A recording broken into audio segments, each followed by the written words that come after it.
Good evening, welcome to Poker Night Live, the interactive Texas Hold'em poker show. Why don't you get in touch with us here in the studio? We're here right the way through till 2 o'clock in the morning, ready to answer your poker questions and queries. Here is how you get hold of us here. You can text us on this number, 62211. It's all 100% live here, 62211 for your texts, or you can email us at poker@pokernightlive.co.uk.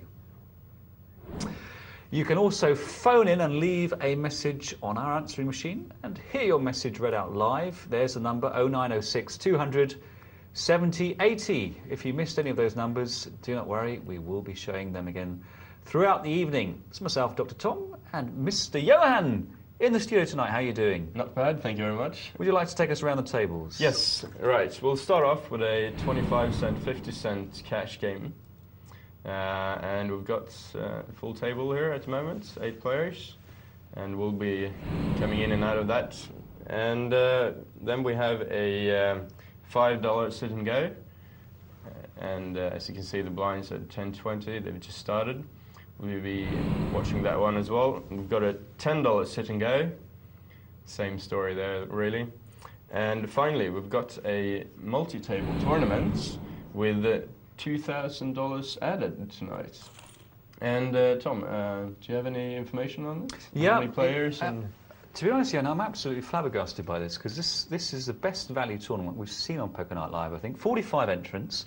Each of them paid $10 to enter, but it's $2,000 added money to this tournament. That is pretty amazing, isn't it? I mean, we've had a lot larger tournaments going on with way over 100 players. That's right. And yeah. It's like that people have been a bit suspicious about the added money. I don't think we should be here presenting the show. We should be at home playing this tournament. Well, absolutely brilliant. As I said earlier, I wanted to have a beat the presenter on this particular tournament. Okay. But so yeah, they wouldn't allow me. Yeah. There it is, amazing multi-table tourney tonight. We're going to take ourselves right down to that right now. So here it is, a 4-mentioned tournament, terrific value. Yeah, and it's just started from the blinds to judge. So yeah, I think we can look forward for a pretty interesting evening with this tournament. Yeah, it's going to be nice to see. Hopefully, we get to see some really good play. Blind still at 10.20. I think we've probably seen a few hands go, because the initial starting stacks would have been 1,500 tournament chips, and they have moved around a bit. Oh, I beg your pardon, it was a 2,000 starting stack I've just heard. So even better, not only added money, but more chips to start off with, so more skill. Yeah, should be good. Do you recognise any of the players here? Can't say I do, but I suppose we'll see some of the regulars here later on tonight. So. I should think so, yeah. You'd think that I mean, we have drummed into our regulars over the course of the last year the idea of value, and they certainly would be missing a trick not to be playing this comp. Absolutely. Anyways, let's see what's going on here. We've got Real Bender with Queen Jack suited against King 2 and a 7-6 offsuit. It's really amazing that no one's betting it. You would think that the King would try to steal this one right now, but. Well, maybe he thinks he's going to win it with the King. Well, I mean, he was winning up until the river, which is a pretty common mistake, I reckon. You're a little bit uncertain about your own card, and by not betting, you're sort of giving it all away. I think if he'd put in a reasonable-sized bet there, he probably would have taken it on the turn. Yeah, it's an interesting situation, though, isn't it, on the turn? Because on the one hand, you know, if someone outdraws you on the river, then you've thrown away a pot that you could have won. But then on the other hand, if someone is sitting there with a monster, and you've got a big hand, you've got a king, and you bet into him, then you lose money. So. Well, you do, but I still think that in a situation like that, when they've sort of been checking since the flop came. I think it's worthwhile putting in a sort of a half-pot-sized bet just to see where people are. You know, with 2 players against you, odds are they're just going to fold it because none of them has either an ace or a 4. And if you get a race or even a call, you pretty much know that. You know where you are. Yeah, exactly. You know that they've beaten you, so you can just fold it. I think you're right. Against straightforward players, I mean, if you think you're ahead, yeah, I can sympathise with him. And he thought, well, it's only one more card to come. What's the chance of them outdrawing me? I think with one player, there's more for a case of just checking it to avoid running into a player who's going to bet at you. But with two, 4 cards up against you, there is a serious danger you will be outdrawn on the river. So in that situation, I think you got a point there, Johan. Anyways, who stole that? I think Real Bend must have won that one, didn't he, with the queens? Yeah. He's dominated here, though. Yeah. Let's see what he's. This is a real dangerous situation. Well, you got the 9, albeit not the top par, and you're up against a 9 king. It's very easy to lose a lot of money on hands like this. And here's a clear call here. Fold is obviously, he's raised and being called. But what's going to call him that he's not behind against? But anyway, never mind. He's still in. He's pretty aggressive. He's playing the king 2, which is I'd probably hesitate to play even at this level. The blinds are pretty low. Yeah, but he's not playing aggressively. He's called it. Oh yeah, that's a very passive still, play. I think I'd throw that one out. Yeah, I'd dump it. I certainly am playing loose, but I don't mind loose aggressive play, but loose passive. Early position, king deuce suited. What's he on? Well, we're not going to pick on Real Bender too much tonight. What do you mean? Someone's got to be the whipping boy. Anyways, and here's another one of those situations where Disco Volante just checks on his pair of 8s. He's got the indication that no one's got anything, and I'd definitely bet out tonight. Penelope's had the 10s, but I don't think you can assume that people are going to check raise you on a pair of 10s in a situation like that with a jack on the table. So I'd definitely place a bet in this Cavallante's situation there. Let's just not hope that we hit the queen now for Penelope's sake. Could be expensive again, eh? Top pair? Yeah, we've got Philosopher there in the top with Queen King. So. And that should take it down, we assume. Does look like he's got something like 8 king, but he can't be called. Well, we're going to go through the matrix now, have a look at some other tables on this amazing value multi-table tournament. Let's have a look. And we've arrived at table Snap It. There's a man who understands value, sitting down in seat 3. I'm not surprised to find him in the tournament. No, he's been playing every time since I've been on, so I would expect him to be here tonight. He's a pretty good player as well, I reckon. He always seems to manage and last to the end table most of the times, anyways. We've also got Buffy Be Good, regular player. Yep. Ace 10 suited. That's an interesting hand. He's decided to raise it up. I think you can learn a lot about a player from what they do with Ace 10 suited in early position. Buffy Be Good obviously likes to get involved. 2 callers. I think he should be a little bit nervous. Yeah, that's what he wants to see, isn't it? A flush draw. Yeah, absolutely. But it's a hell of a flop, isn't it? Look, 6, 7, 8, 9 for LJB. Snap is taking a risk here by checking to Buffy he'll get with his trips, but he knows his man. He's looking for a raise there, and he's got it. Yeah. Oh, Snap is laughing. Can't believe this. Now he comes in for a big raise. Yeah. There we go. Buffy Be Good is really not happy at the moment, but he calls anyways. Yeah, he's got the gut shot. Oops. Oh, there he. And he hit the house on the last card. What we wanted there was a 9 of spades. Oh, no, 9 of spades is a Snap It's hand. I was looking for a straight flush versus quads for an unbelievable bad beat, but sadly Snap It had the 9 of spades in his hand. Why couldn't it have been the 9 of clubs? Wow, amazing. I think, at the end of the day, Snap It sort of deserved that hand. Why? Well, he had the trips and he was definitely leading, and the flush. It's just what is it, 1 to 5 approximately to hit on one card. So, I mean, he was definitely in the lead, and he certainly didn't give Buffy any odds to call. Yeah, but you've got to feel sorry for Buffy there, because, I mean, if you're going to... He bet ace-10 before the flop. He caught his big draw there. He caught the flush draw and the gut shot. I mean, I don't think he did anything wrong there. 2 top pairs. No, well, I mean, the bet was very good, I agree, but the call, especially since this is a free-side tournament, I'd probably fold that one. 'Cause at the end of the day, he didn't commit that many chips. What was the pot odds when he was facing Snappet's re-raise? Do you remember?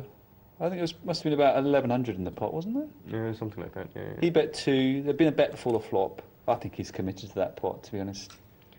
I mean, he can't be sure Snappet's got trips. What do you think? Oh, well, no, I'd probably lean towards a fold in that situation. Just, yeah. I mean, it's a very nice situation if he wins it, of course, because he'll be in the lead. As you can see, Snappy's got twice the stack of everyone else now. But so, if it's a rebuy tournament, I'd probably make the call. But since it's a freeze-out and with the $2,000 add-in, I'd probably fold that one just to be able to continue to play. Because it's a long shot. The flush draw is always going to be a long shot. You know? And I, for one, never get it when I want it. So whereas my opponents always buy in their flush on the last card. Oh, is that the way it works? Always. Terrible. Look at that. Straight versus a full house. Must be fixed. So Snap it down a bit. And McGurper coming in with the ace-queen off manoeuvre. I think he's right though, putting a race here, because he wants to get the other players out. He doesn't want to have 7 players against him. You know, he sort of have to make a race. And well, in this situation, he just bought some blinds, and that's pretty good, I reckon. Yeah, I'd be inclined to do the same thing, I think, with ace queen. It's got an interesting hand here. We've got king queen suited against king jack who folds. Oh, nasty flop. If the heart comes in, at the moment Snap it's ahead, but he thinks the heart's good for him. He's not going to make the nut flush, that's for sure. No. Ooh, more and more curious. He's just going to have to bet out real hard now. But, I mean, with the Stone Voice betting, he's bound to be a little bit afraid of the trips. Is Snap it trapping here, or is he genuinely worried? What's he worried about? He's got top pair, good kicker, and the flush draw. Do you think he played that a bit tentatively? I think he should have been a little bit more aggressive, but it's a difficult situation for. I should have thought he was in a position to think he probably had the best hand, and he had a very clear escape hatch if he read it wrong. I wonder why he played it that way. Maybe he was looking to make the heart flush. In the end, the straight came for Stokey Boy.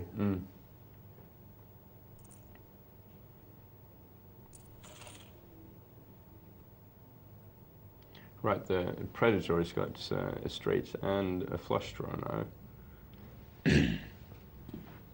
His straight draw is seriously compromised by that 6, though, because although it makes him a straight, 3, 4, 5, 6 on the board makes it a little bit iffy. Absolutely. The end, Stokey Boy took it on a pair of 8s. Well, he seems to have a bit of a run going for him at the moment.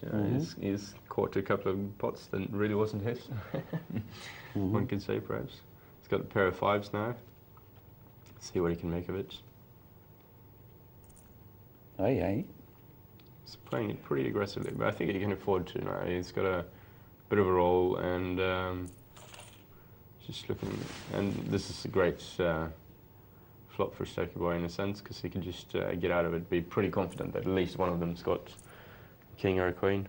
But he bets anyways.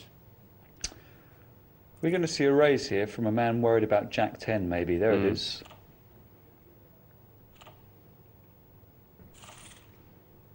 Ka-ching. Would you have betted out like that from first position as Stokey Boy? Would you have a pair of 5s? No.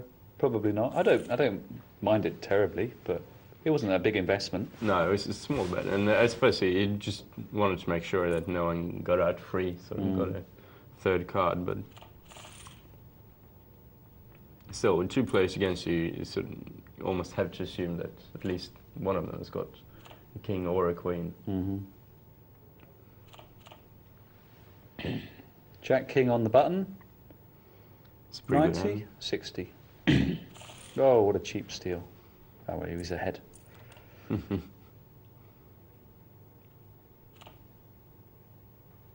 Blinds have gone up. 15.30 now. 15.30. Everyone's stack just got smaller. 41 players remaining from 45 entrants. So we've had 4 exits. The big stack currently is ADF, 4,150. Yeah, and it's not a great lead. No. It's got roughly twice the starting amount, and yeah, it's pretty much anyone's game still, I think. Yeah, even the shortest stack is 850 chips, so that's plenty of big blinds, 20 plus, considerable more than 20 plus actually. I mean, plenty of play left in it. So only 4 prizes tonight on account of the small turnout. 4 prizes. 196 for 4th, 294 for 3rd, 588 for 2nd, and 980 for 1st place. And that's just fantastic when there's only 45 runners and it costs you $10 to get in. It's really good. See, I think we might have a hand here. We had the Predator racing with Ace-9, getting re-raced by Slapdash and Ace-King suited. Oh. Ace-Queen folds, Ace-9 calls. Yeah, but the Predator he'd bet before as well, so. And takes the initiative and takes it down. Well played. But I don't think Slapdash can call that. I think they both played it correctly. I wonder if their positions had been reversed, whether Slapdash would have taken it just by virtue of being able to bet out first on the flop. Well, I mean, naturally, since the Predator had betted pre-flop, sure, I think Slapdash can assume that he hasn't got a hit on the board with a 6 high or whatever it was. So with Ace-King, I know Mark would argue for that it's worth at least a call there with 2 top cards, and especially when you've got Ace-King. That's interesting. I'd probably let it go most of the time. I'd probably raise or fold, I think. Yeah. Yeah. I don't think I play it like that, but you know, each to their own. Yeah.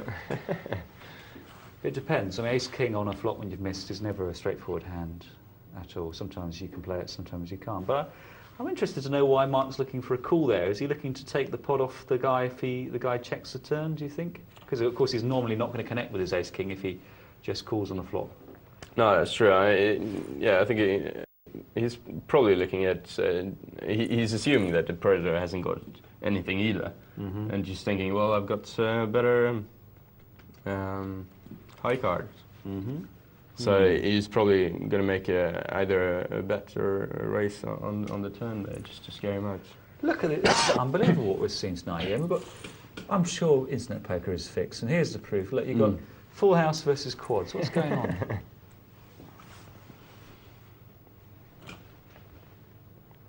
Yeah, I think a lot of people have been debating that, but I think it's just because it's so much faster than in real life. Sure, I'm joking. So you yeah, of course, but trying to take it to a serious level. But because you're playing so many more hands than you do in a live game, it just seems like the combinations that comes up when you actually do play is so unlikely. We've seen a glut of them tonight, though, but there's no reason why that can't happen. We are. Wow. This pot is there for the taking. Predator's missed, but he's still got the wing hand with his ace high. Time to move on, I think. Time to move on. Here we go. I don't know where we're going, Johan. I don't really know. Well, to another table, I presume. It looks that way, isn't it? Still poker, I'm pleased to say.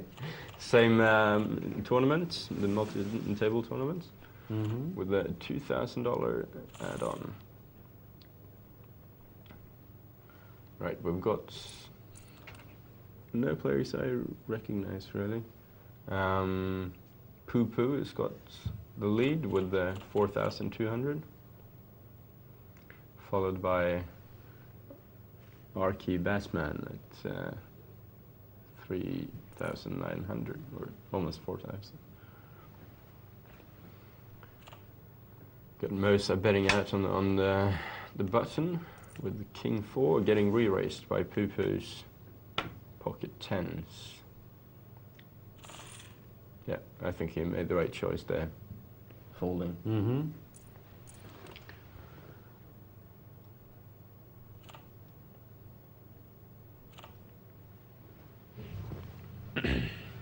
So, what's your cutoff for a racing hand? What's my starting values? Yeah, where do you race, or when do you settle for a call, sort of? With pre-flop? Yeah.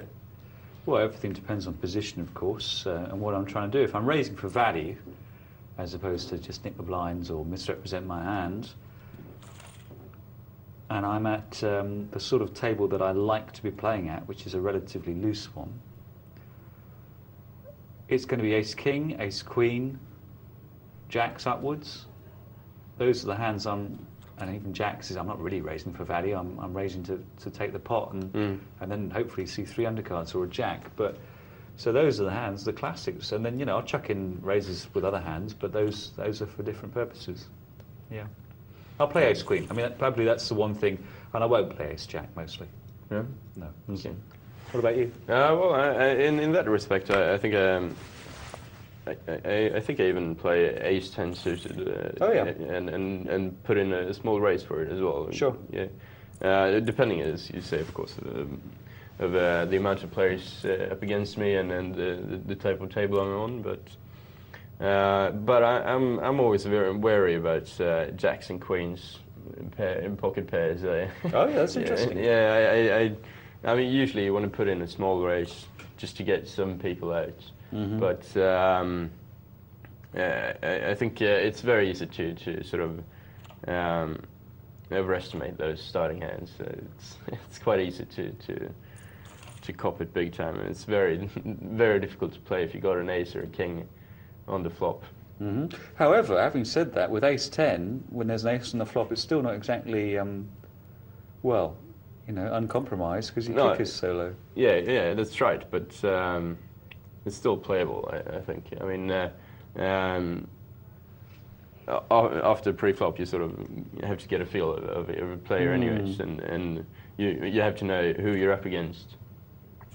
And as I said, I wouldn't start off with or a race on ace 10 from first position, or if I know I'm going to be in first position after the flop. But if I see him check for it, and But then, if he checks it and there's an ace on the board with queens, I don't mind betting. I mean, I don't really feel that I'm in a worse position with queens than ace 10 when there's an ace on the board. I suppose, yeah. Yeah, I mean, if it works for you, it works for you. But it's interesting that you say that, because maybe I just avoid things like ace 10 suited because I don't want to make a difficult decision when the ace comes down. Yeah, no, I agree. I mean, sometimes that's just a really tough decision to fold your top pair. And the card you've been hoping for as well. But I don't know, a lot of times if you know that you play reasonably well, you can just feel when you get your re-raise or something like that, you just hopefully it's not going to be that tough a decision anyways, because you know your opponents pretty well. What's worse is probably when you have 3 or 4 players that call your your bets. I think that's pretty tough, because how do you treat that situation after the next card? Even if it's a no card, you just have to assume that at least one of these fellas got the ace as well as you do, and probably a better kicker. And that's a tough. I mean, how do you play that really? Oh, hope to make trips. If you do hit the 2 pairs, though, I think that's pretty nice hand. Sure. And especially the ace 10, I think it's a good hand if you hit the 10s. I mean, it's a very strong hand then. Especially if 10 is the top card on the table. Let's see, Moses playing my hand here, albeit not suited, against an ace-jack. That would be a very difficult situation here. He's got nothing, whereas Poker Toka has got a pair of jacks. What happened here? Wait. I didn't see that, Johan. I was looking at the wallpaper, I must say. Well, I was looking at an email. No, I was sure that Poker Toka had a pair of jacks against nothing, but I think they split the pot. Something I missed there. Well, we've got some emails here. Right. We've got one here from M, who says, "Hi team, I've been playing poker online now for about a year, but I'm becoming so disgruntled with the amazing bad player that happens to bust me out." One of those stories. "I play a good game with all the moves in all the right places, and win only when I don't come across an all-in player straight after the first break with a third of the entrants left." Wow, that's pretty specific. Thinking, he says, or she says, "The all-in lucky players have dwindled by now. My eyes light up to see I have ace-ace, and I call the all-in player who is under the gun only to be re-raised by another. I call thinking all my Christmases have come at once when our cards are shown. The under the gun player has king-9 offsuit, and the re-raiser has ace-ace.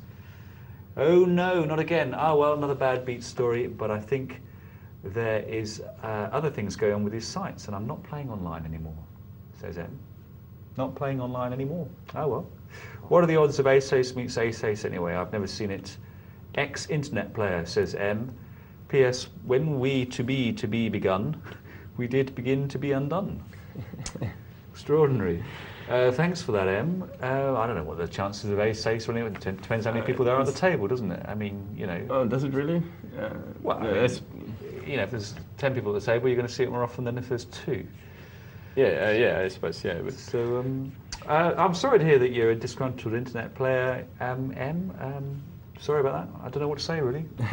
Well, I mean, obviously, the two aces meeting each other it's very unlikely, but it's bound to happen at some point, isn't it? Sure. And I, as a player and dealer, have definitely seen it a couple of times, and at least you're not losing, you know? Normally. And in a situation like this with a third player, you probably end up on the plus side as well, especially with some heavy pre-flop playing. So yeah, it's not the worst situation, I must say. No, there's no way. If there's 3 of you in the pot, if you've got ace-ace and your opponent's got ace-ace, you're always still getting odds from that. So whatever happens, you know, obviously post-flop things can change, but pre-flop, 2 players with ace-ace against each other and a third guy in, you're guaranteed to be getting equity from that coup. So don't worry about it. It's only when there's 5 players and they've got all the wrong suited cards to take you out that suddenly ace-ace looks a bit dodgy. And with regards to the bad players online, I think we've all encountered them, and it's really frustrating when they buy us out. But I mean, that's just poker. I mean, at the end of the day, if they continue to play like that, you'll be making a lot of money. That's it, yeah. You want those bad players. Let's have a quick one from Morris. We've got Morris from the Netherlands who says, "Hi, I watch your show as much as possible online in the Netherlands, and it is great. Thanks for that." He says, "My question is if you could tell me why I lost this hand and if I made any tactical mistake.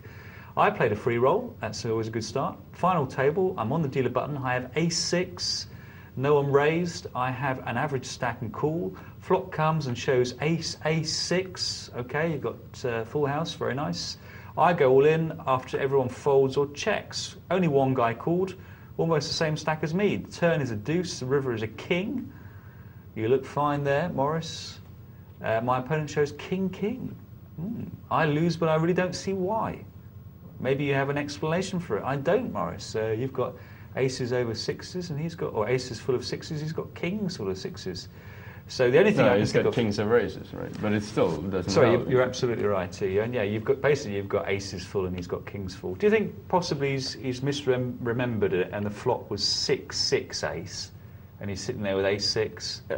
That's really the only situation I can imagine that would make this correct. Because Yeah, obviously the trips count first. So if you've got 3 aces against 3 kings, you should win it. Yeah, that's really it. And I think the flop must have been 6 ace. Sorry, Morris. I mean, if it wasn't, then there's something seriously wrong with the software. But that stuff just doesn't happen, does it? No, I can't imagine. I mean, the computer wouldn't go about and try to change anything, and I'm sure they wouldn't have made that mistake when they wrote the software. So. Thanks for that, Morris. Sorry about that. But better luck. But next other than time. that, I mean, I can't say that you played it wrong either. I mean. What, going all in with a full house? No, well, I mean, no. maybe you want to slow play it a little bit, try to get some more money out of it, get some more players to call you, at least your initial bets. But other than that, you know, it's tough luck, really. There you go, tough luck. Sorry. Back to the MTT. 38 players remain in tonight's multi-table tourney, so we've had 7 exits. We haven't seen this table before. And there's a shorter stack there, Chiefy Boy. Blinds have gone up to 25.50 now, still plenty of play. Yes. See what's going to happen here. I doubt we'd see a lot of action. Maybe Danger Moose is going to try to steal the big line. Yeah, that's what it did.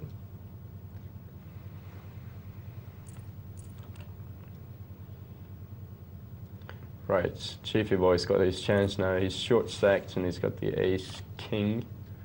See if he gets any action. I think this is a hand you will see him go all in. You think he's going to move on the flop regardless? No, not completely regardless, but in all likelihood, I think we're going to see him, especially if we hit a king or an ace. And if we've got nothing above 9 or 10, we're probably going to... Yeah, this is the situation, isn't it? He has to go all in on this. He don't want to give anyone the flush, so he's going to bet out really hard. This is going to go to a showdown. Yes. This hand plays itself. Because Chiefy Boy must play this, it's too dangerous not to. And Star must call. He's only got 7-3-5, so there's little to be said for slow playing it. And he's kicked the ball off, and I think Star's going to come over the top. Yeah. Or possibly call, but either way he's playing it. Sleep shot really didn't have any option there, it was just folding. I think it's pretty interesting that the Star chose to slow play this one. Wanted to see what Chiefy Boy had. And I think Chiefy Boy made a mistake of only putting 200, but he got a chance to remedy here. And he's good. Why do you think he made a mistake? No, just because I wouldn't want to give anyone the opportunity of the flush. I'd try to bet out as hard as possible to get the flush draws to fold. Yeah, just making sure that I really don't it wasn't called by anything else but a pair of kings. Granted, this is a tournament, maybe a little bit different. In a cash game, I think that's definitely the way to do it. With 2 spades and no spades on your own, you really can't afford to give anyone the chances. So you want to make the odds for calling and getting your flush draw as high or as bad as possible. I don't mind it so much, to be honest. I mean, I don't really think it's that likely there's a flush draw out there. I mean, I can't be too scared of bumps in the dark. I mean, if there is a flush draw, I've charged them a price. And in fact, they're getting not great odds to draw to the flush draw. But I don't really think there is one there. I mean, there was on that occasion, of course, but usually there won't be. I don't mind the 200, actually. I'm going to stick up for Chiefy Boy with that one. In the circumstances, of course, it was too cheap, but yeah, I didn't really mind it. But then I have a different, slightly different philosophy about tournaments to many players. I don't really mind busting out them, provided that I made a play that would have been right in a cash game. If it's right in a cash game for me, it's right in a tourney, except when you get near the bubble. But I appreciate I'm a bit heretical in that belief. This is an interesting hand. We've got a pair of pocket 5s against pocket 3s, and we had a low flop.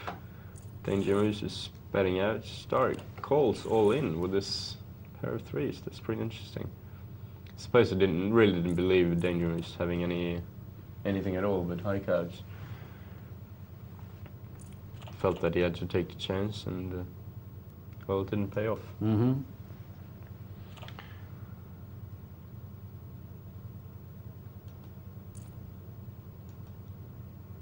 This situation here with Jacks calls with ace 9 being on small blind.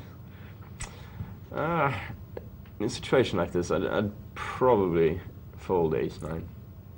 To be honest, he's first off, and he's got no real idea of what the other players has got. Could be anything really, because we hadn't seen any action except for a call from Tefapi, and yeah.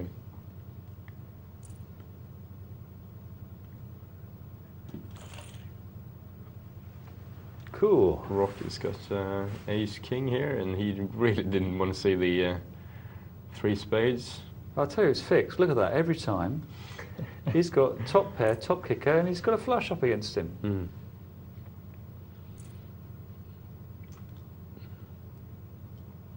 He'd just have to call that one, the first one at those 10, doesn't he?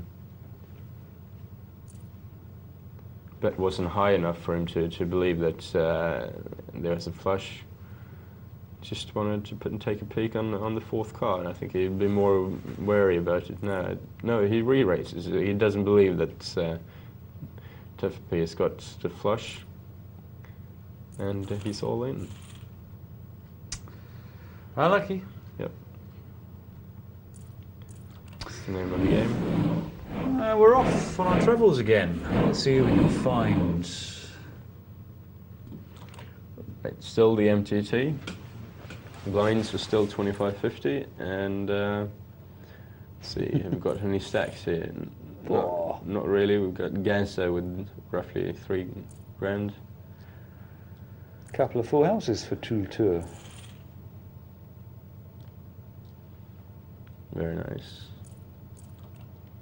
I'd rather have just one, the top one, and increase the chances of my opponent having some piece of it. Mm.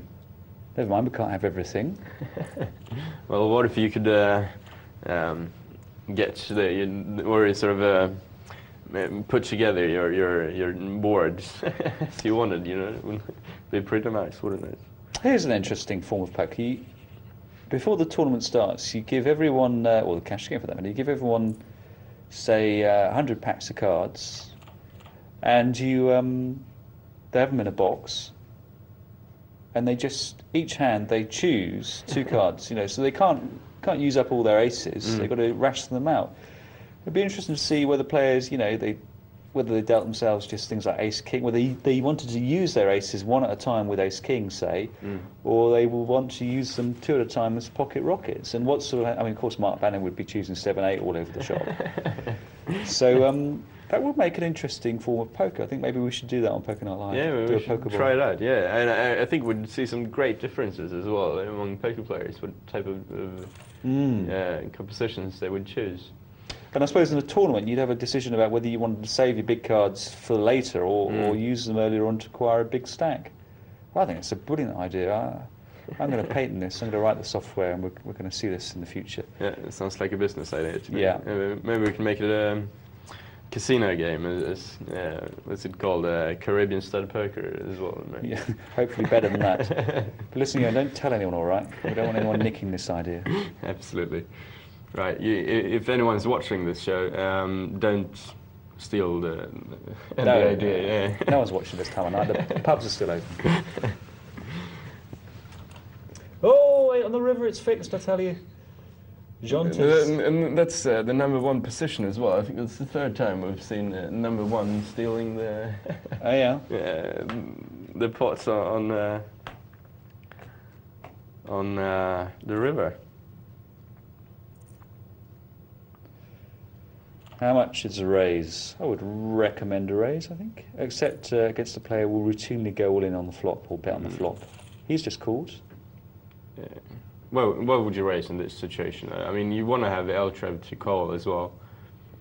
I would, anyways. And you don't want to make Tool Tour afraid of you. I mean, he's got a perfect situation right now.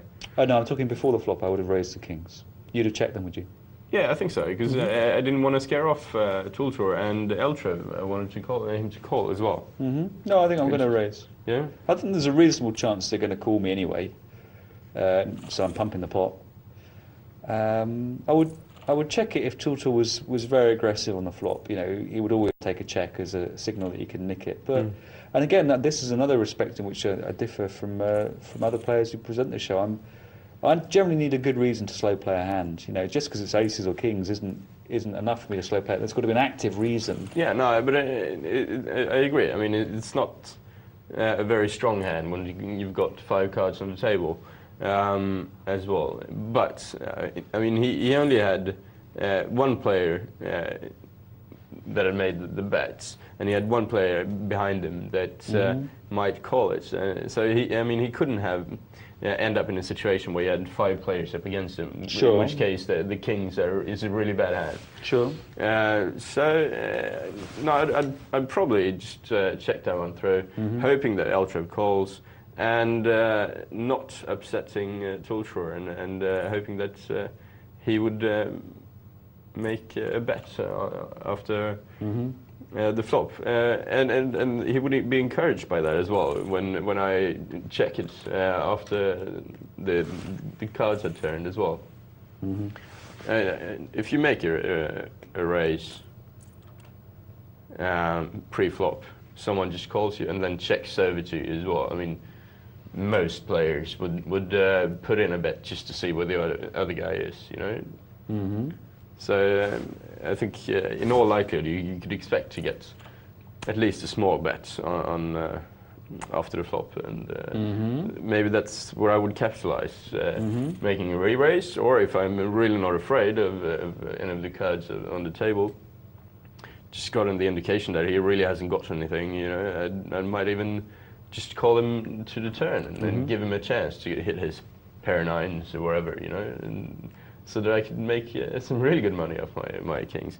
Obviously, it's a risk, because once you do get that ace on on the table, it's difficult for you. But I figured that's a chance you could take sometimes.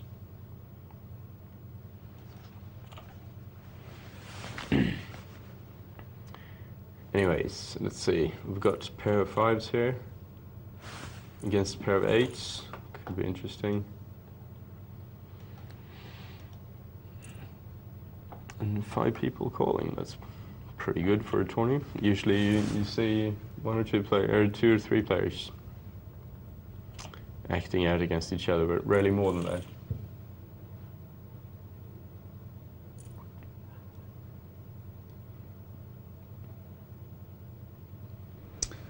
Don't look too good, and he lets them go.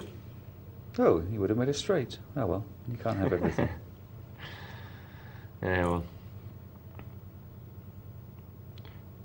Dido Diaz is either read Galtonics incredibly well, or he's just nuts, really, calling with his underpair all the way through, but never racing. I don't know. Dido Diaz, if you can hear us, if you're watching, please send us an email about how you were thinking. That'd be great, because I didn't really understand what you were doing there, but.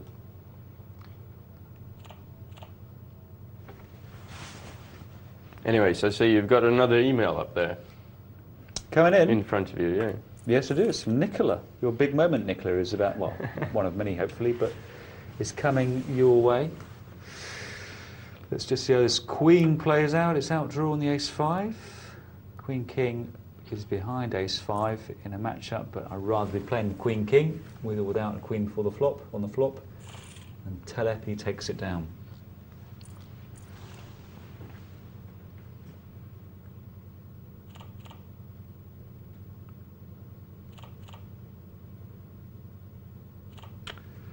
Fold, fold, fold. What about the small blinds? Is going to try to steal the blinds here, I think. Yeah. Is he going to bet it? No, he's just calling on that. That's.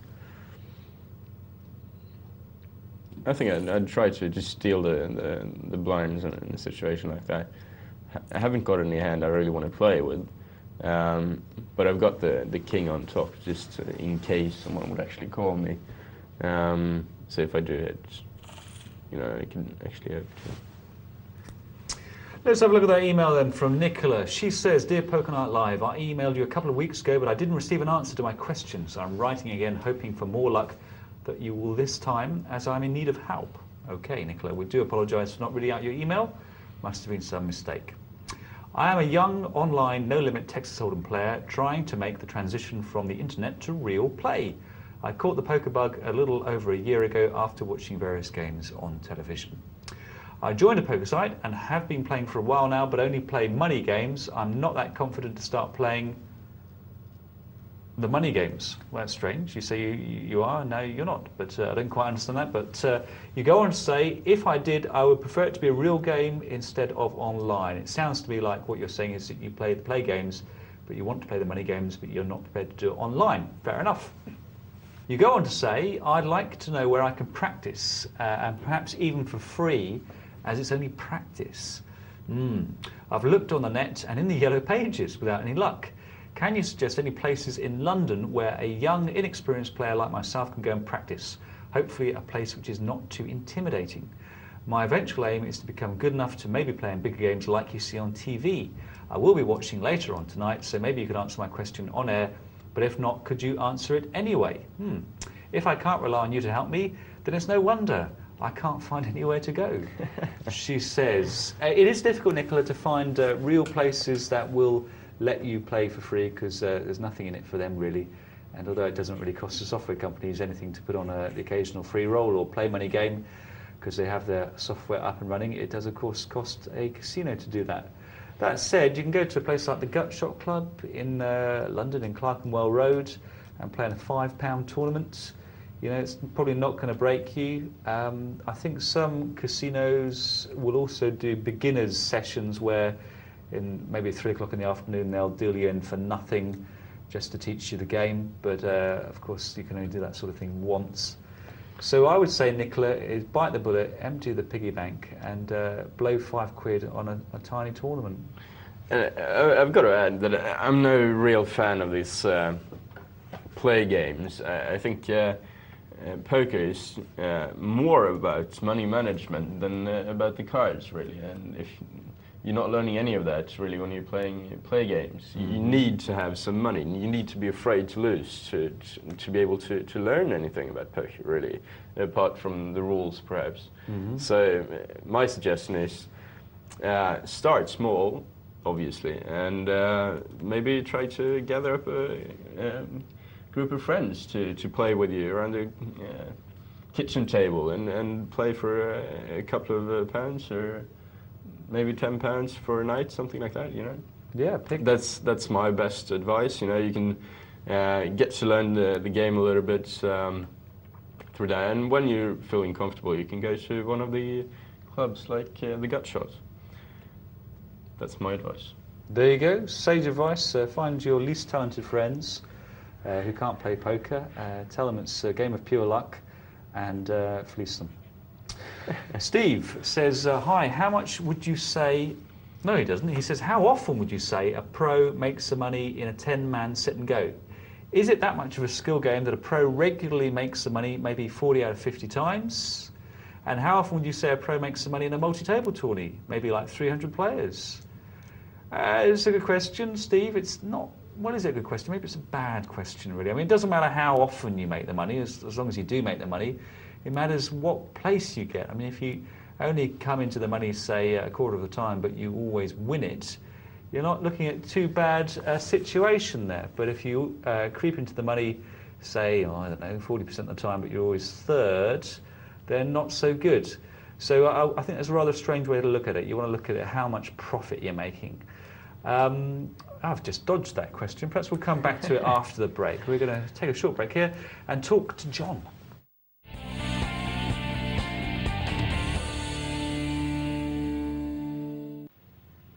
We've got Johnny there? Yes. How are you doing, Johnny? How's the weather in Canada?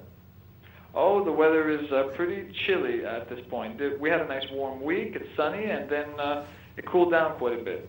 What does that mean in Canadian terms? Canadian terms, it means it's hovering around 0, around the freezing mark. But we've had a pretty good winter. I got to say, it's as far as the weather people say, it's our best winter on record. It was pretty warm. And how's Poker Night Live Canada going these days? It's going real well. It has been getting a lot more emails steadily each week. And I've noticed that there are a number of Canadian poker players that are jumping onto the tables now, a lot more than when we initially started. So it seems as though the word is spreading and more people are tuning in. I mean, we think of poker as being an American game. I've always assumed the Canadian-American border would be fairly permeable to cultural trends, but is poker really taking off now suddenly in Canada? Oh, absolutely. I would say that, poker was here before. I was involved, I was playing a lot of poker. I was in a poker club long before, Chris Moneymaker won his big World Series of Poker, and the phenomena started to spread all over the world. So, but it has definitely increased in popularity since that time by a substantial amount. And what about its image? Is it got a sort of healthier image than it? I mean, here the image of poker's gone up massively. It's sort of becoming a sport.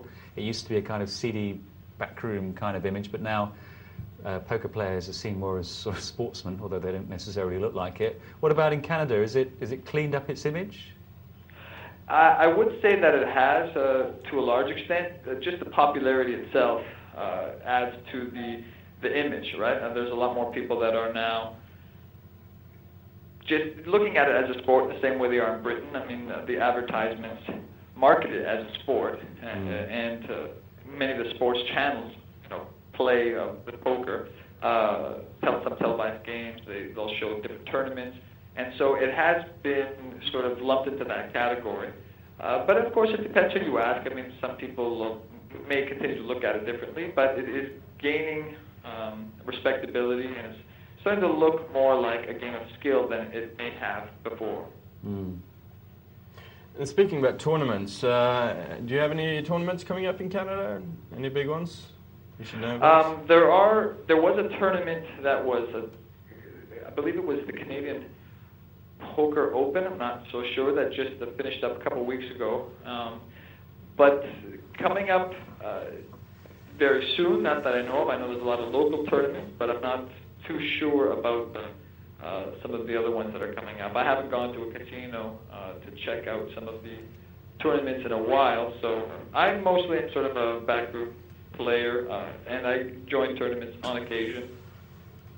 Why is that, Johnny? I mean, do you find there's more value to be had in the back rooms, as you put it, or are you just a shrinking violet and don't like the spotlight?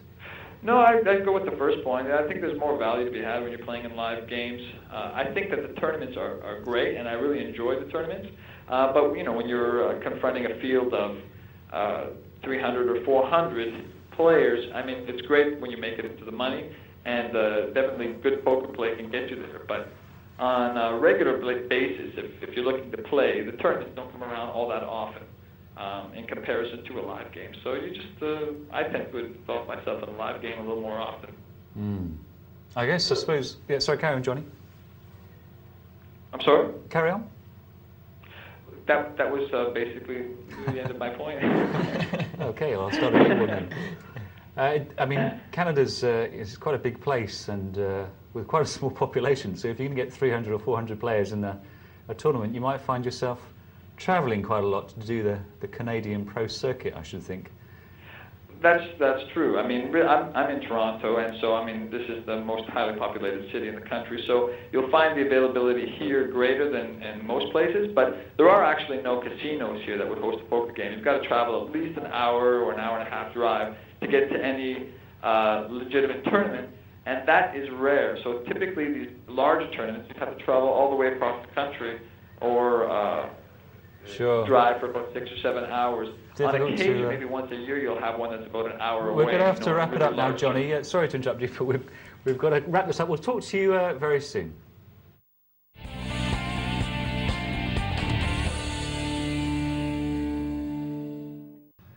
Welcome back to Poker Night Live. We've got an email here from Pete in Southampton who says, "Hi guys. I played only my second real tournament last night at a casino after playing online for about a year. It was a £20 buy-in and I finished 7th, taking home 100 quid. However, I've been beating myself up all day. Good Lord, the hand I busted out on, I was in the big blind with pocket kings. There was a raise to my left, everyone else folded and I went all in and he called with aces. Do you think I made the right move, seeing as I was on the short stack? Or should I have read his aces? Or was I just unlucky? Any advice appreciated? What do you think, Johan? Can you get away from that? No, I think it's difficult. Can't get away from that.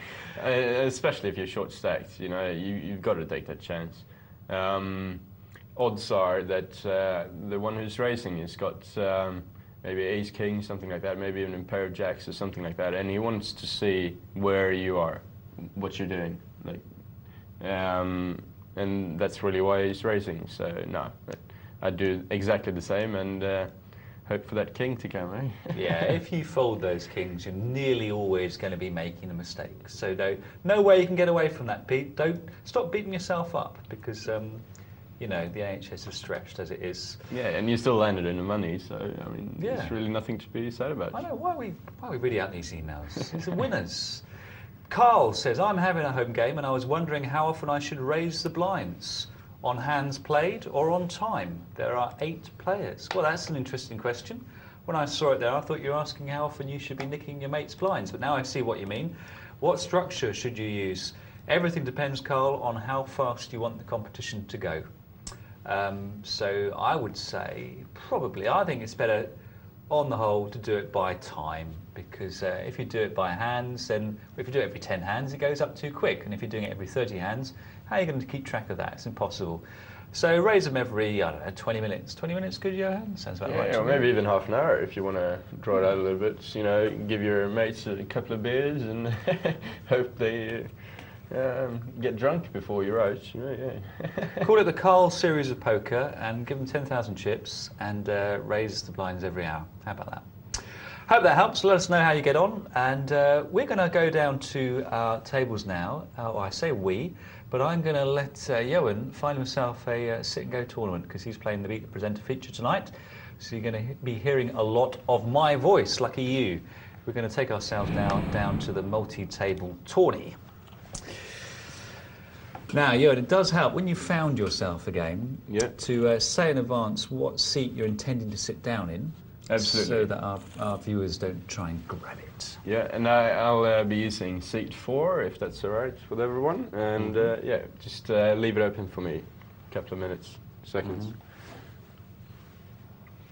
So here we are back on the multi-table tourney. The blind's now 5,100. And so we now have players who are, quite a few players who are going to be fairly short stacked. Not on this table though. The smallest stack here is Floggy Boy, and he's got 10 big blinds, so he's not exactly up against it. He can let that button go past once or twice if he must.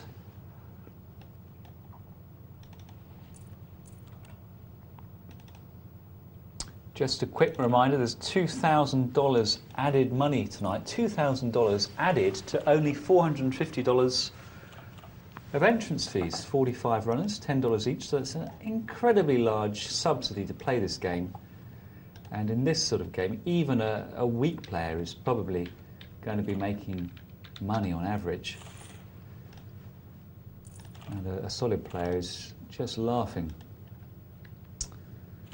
Fold, fold, fold. This is a tight table. On the button with ace queen off. I think a raise is in order, isn't it? It's not that strong. 300, 250, 400. Whatever you raise when you steal. Whatever you raise when you steal. He's having a good old think about it. And he folds. How weird. Disconnected, maybe. Or has just read Doyle Brunson's autobiography.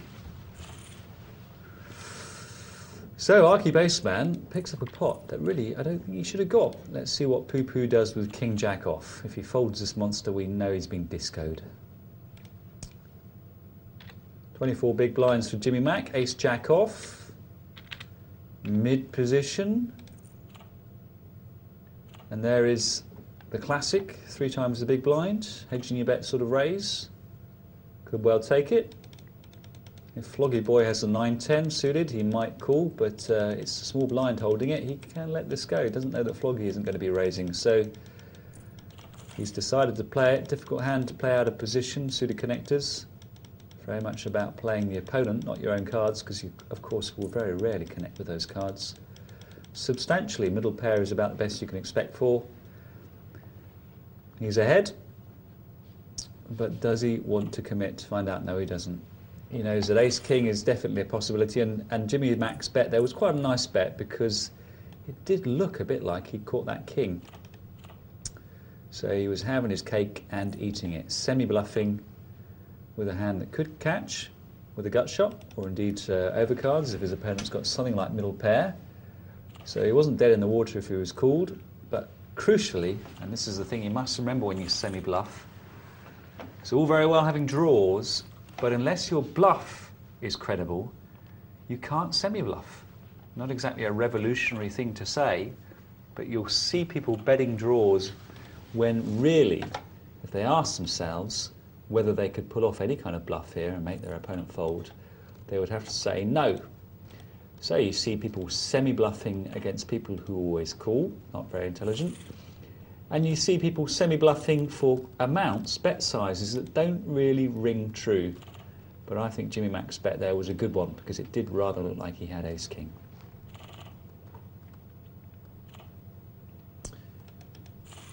And Exact Pat, which is a great name, lets it go. Here is ace-king. Ace-king suited. And if you're going to play ace-king against a pair of cowboys, being suited helps. It helps a whole lot. Right, Tom, and I just wanted to tell you, I couldn't find a sit-and-go tournament, so I'm actually sitting on a cash game at the moment. Wow. And I'm alone on the table. My nickname is Clarkson, so if anyone wants to join me, please do. I've got one already who's reserved the seat, haven't really sat down yet. Mm-hmm. But as I said, anyone is welcome to join me. It's a 25-50 cent table. Mm-hmm. Anyone's welcome to join me. Oh, his nap hands. I was heads up against him the last sit-and-go I played. He's not a bad player. Oh, you've got snap it. Oh, and Aunt Sally, you're having a ball here. Yeah, that's perfect. Now, do you want the lowdown on these players, Johan? Yes, please. Give me some insight. Well, I see Aunt Sally normally playing sit-and-goes, and she is a bloke, really, but I call her she. Okay. She's relatively aggressive. You know Snappich's game. Nap hands, very good sit-and-go player. Don't know anything about Wizard or Clay, or Preston United Football Club boy. Is there a Preston United? There's not, is there? Must be Portsmouth. Preston North End, isn't it? Mm. Pufka boy. Good luck. What's your, I mean, we've got to try and pretend this is a tournament, so is your aim to show a profit after 50 minutes, say? Yeah, absolutely. And, I want to beat Snappage. We've seen so much about it. I'd like to take a couple of big chunks out of his... Okay, the gauntlet is being thrown down, Ken. You've got a Swede on your case. Best of luck. Back here we've got aces for Archie Baseman. And they're up against queens for Exact Pat, and I think Exact Pat's probably going out of this. It's a terrible situation because an ace probably won't come because Archie Base has got 2 of them, and therefore Exact Pat is normally going to think he's ahead on the flop, as indeed he is. He's caught his queen, and now it's Archie Baseman who's going to get it all in but double up his opponent. So it begins, not a very difficult decision for Exact Pat. He's now got a full house, it is good. And he doubles through. Never mind, ace-king. Sometimes this can happen in a tournament. You get 2 big hands and suddenly you're out. He's looking pretty strong, he's gone all in. He's hoping that someone will think he's on tilt and call in with, say, ace-jack or ace-9 suited, and that's exactly what's happened. Is he going to get his just desserts? Yep, yeah, and he's pretty much back up to where he was. How amusing. Pooper's continued to play pretty good. Gotta say, I mean, he's got it in 6,500 there. Ace queen for Floggy Boy. How much? Why not? Fold, fold, fold, fold. I doubt the Matrix is going to call that. Oh, he did actually. He's got to regret that now. He didn't hit.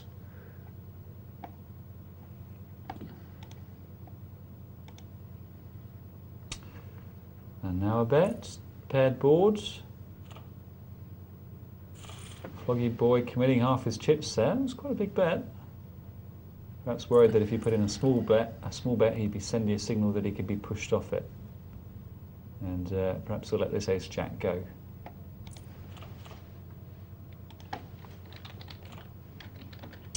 He does. Arky baseman coming in. That's a slightly unconventional call with the deuces. And if Poo-Poo checks, Arky might try and nick it, but he can let it go there.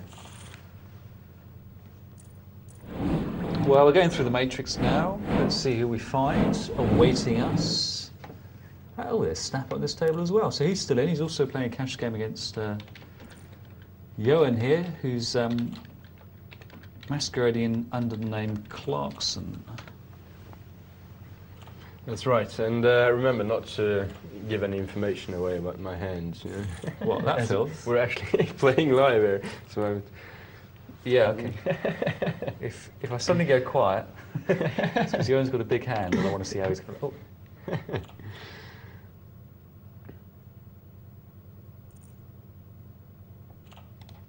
Oh, I was trying to keep it up, but he folded it anyway. No, that wasn't really a hand I felt confident to play. Ooh, don't like that call. I don't like that call at all. That's a tenth of a stack you've shoved in there, McGurper. Don't know what you're playing at. Oh, well, he's caught a hand that's currently ahead.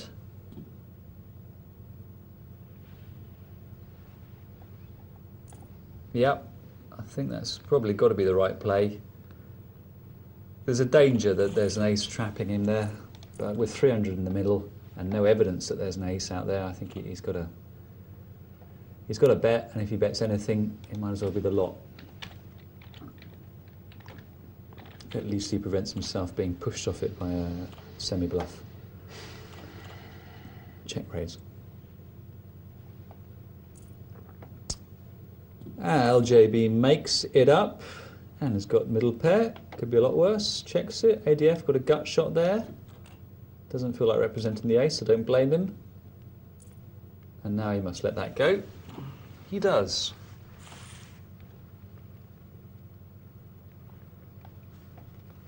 Next case.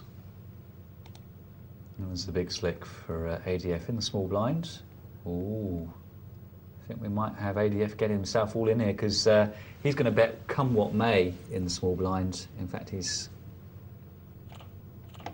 now in an interesting situation because the under the gun raise there might just tip him off. It's a relatively strong looking play and ADF decides to go with it. I don't know what to say about that really. I don't mind it that much when the king comes, but I hate it when the queen arrives. Never mind, ace king suited, the big hand in tournament play. He had 19 big blinds, so getting it all in before the flop isn't the worst thing you could do, but yeah, I don't know. I guess if Stokey Boy's got ace queen and he's raising it under the gun, that's fine. I don't know what to say about that. Possibly avoidable. Eldt left alone with his jacks. Now there is ace queen. Blinds 50-100 and LJB comes in for a double bet. Tempting snap it in. Let's see what snap it does here. Yeah, we see a fold there. And I've got some sympathies with snap it on that front. I don't much like calling there either. And the correct fold under the circumstances. He was dominated.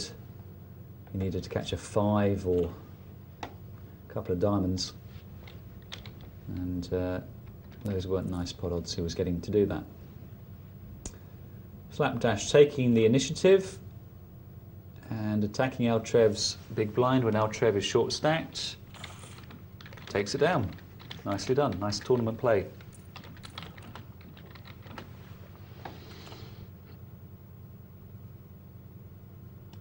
Now, Stokey Boy with the ace-king suited that he took a load of money off a minute ago when he was holding the queens.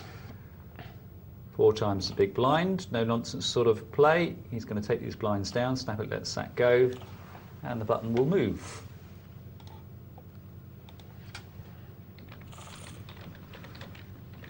Now, Eltrev with 795, he's going to be looking to get those chips in the middle pretty soon and pick up the blinds, which will be a significant augmentation. If it's folded to him, which it might be, but isn't, he can nick. But I would certainly let that go. He does likewise, and it's going to be fold from LJB. And Magerpa, unfortunately there, with ace-8. Yeah, I thought that might happen. Falls victim to the minimum raise. He doesn't want to play a bad ace out of position.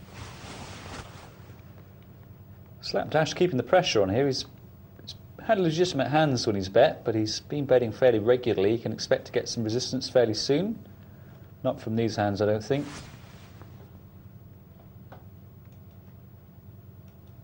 Fold, fold, fold, I'm thinking.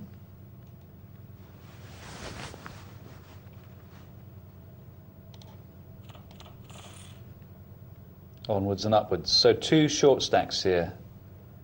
And the blinds are now 75, 150, which makes a big, big difference to those small stacks. A minute ago, Eltrev had 8 big blinds. Now he's got 5. So it's definitely all in for him when he bets.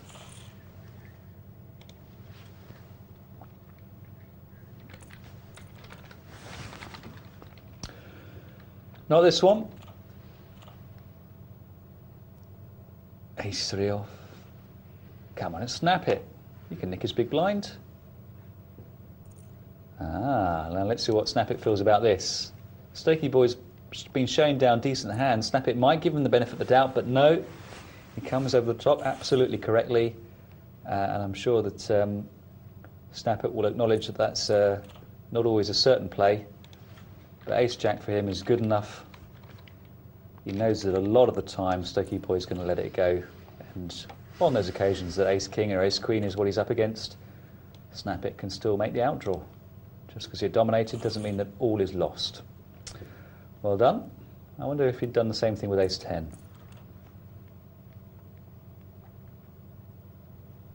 Now Trevor's let the blinds go past. It might be folded round to him. It's just unfortunate that such a big stack is to his left. And you've got to ask yourself in this situation, in the small blind, is this guy a punisher? Will he call me with any old junk, probably never do 7, just to punish me? And if the answer is yes, then unfortunately you just have to let it go. Because some players are like that. When you're short stacked and they're big stacked, they don't care. They'll put it in, even when they're miles off the bubble. There's clearly no equity in the play, they'll still do it. And Eltrev, however, keeps alive. Found LJB with a weak hand.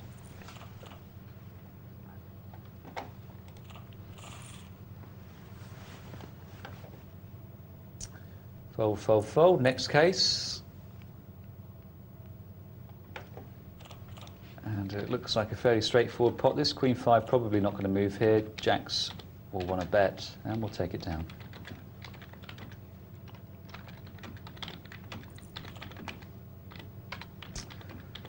Fold, sir.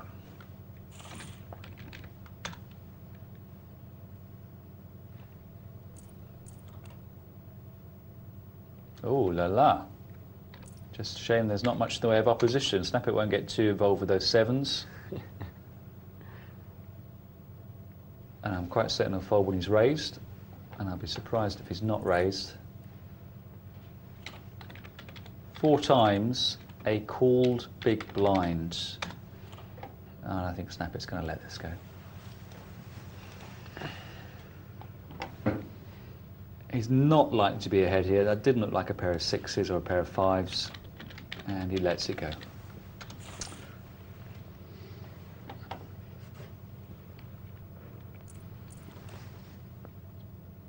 Oh, he's got the ace-jack again, and this time it's going to be slapdash betting against him, and he's in danger here. Oh, I wonder if he'll come over the top and read that as a cheap nick. No, he doesn't. Reads it correctly. Well done.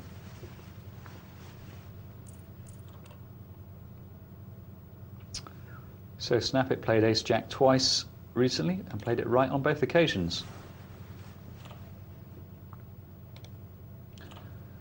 And a celebratory fold, I think, from both players there, Slapdash and Snappit. Now Trev can't believe his luck. He picks up picks up the blinds there when he's short stacked. That really is a miracle. McGurper, surely time to move. Jack 10 suited is certainly an adequate hand to move here.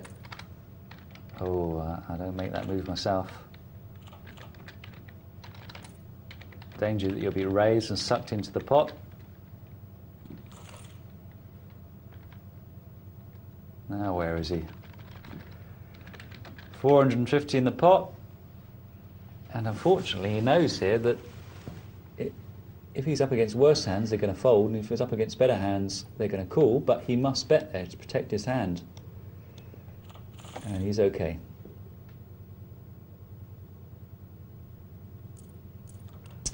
So he picks up a useful pot there.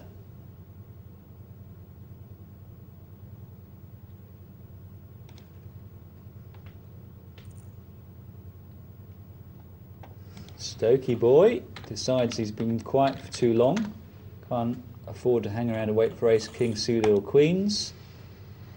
Got a couple of short stack players there who've just managed to get out of extinction and decides it's time to apply some pressure.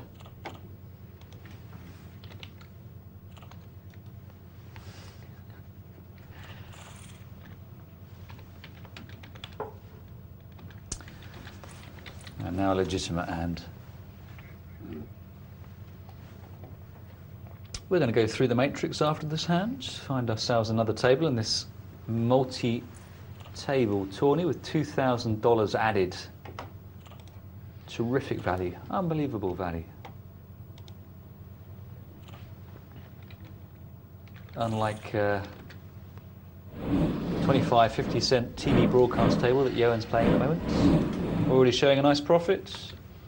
Just a couple of dollars, nothing much. Yeah, a couple of dollars schmollers. That's a massive 4% of your stack you've increased there. Huge, huge.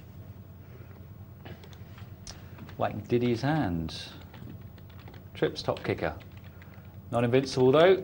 Jacks has got the flush draw. And the 3 straight, don't forget. There it is, it's arrived.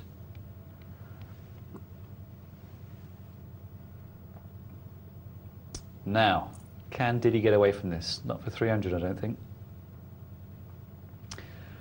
Does he raise to protect his hand against the flush draw, or does he call, worrying that his opponent might already have it?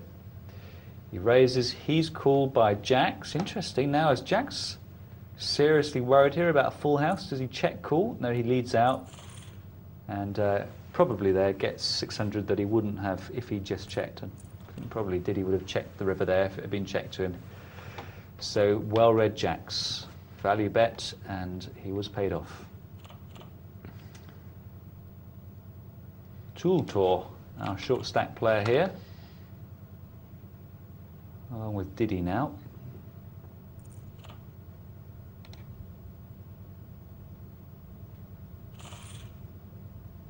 Jack 6 it down.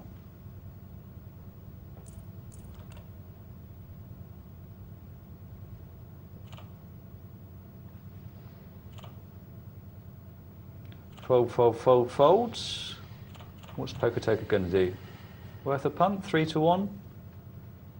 I think I'd be more inclined to raise myself if I'm going to play it. He's called.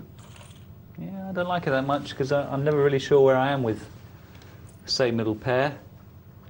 And I've passed up on the opportunity of making a bit of shrapnel by taking the big blind. No harm done on that occasion.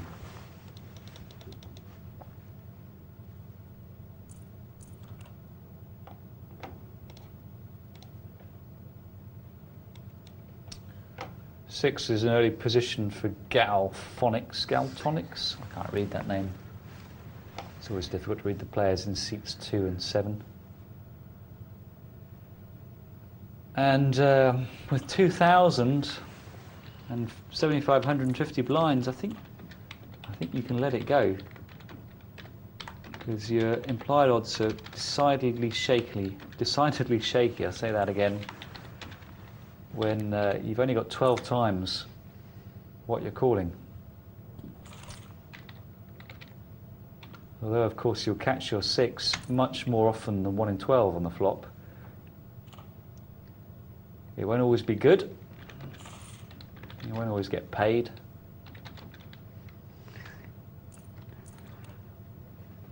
And he wasn't getting the pot odds.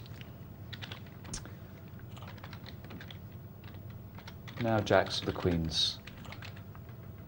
Poker Toker with a difficult hand here. Pair of nines, very difficult to play. I've got a feeling a raise is coming in, and Poker Toker possibly going to fold or raise this. That's a big raise. Interesting. Looks like it might be jacks, might be ace king, ace queen. Doesn't really look like 8s or 7s. Surprised Poker Toker came in there, and now he's in trouble because there's 3 undercards and the board is paired. There's all sorts of signals there to Poker Toker that his 9s may well be good, and when this bet comes in, he may well read that for ace king. He may come over the top here. I mean, on the one hand, it would be a great fold to put it down here. On the other hand, it would be a bit lame to have played for that money before the flop and then surrender it when you catch 3 undercards. I don't think the ace did jacks any favours, but Poker Toker decides now that the odds are so long he's got to call, and he's out. He's out, and jacks has got a tidy stack there. I'm sure jacks was a little worried about that ace, but no harm done.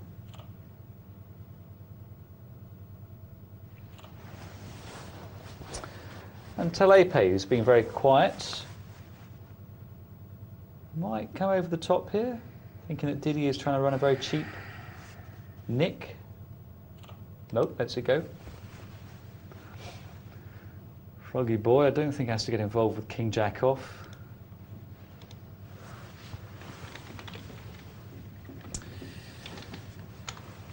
Even though he's relatively chipped up there. So it should be fold-fold, I think, in any normal poker game here.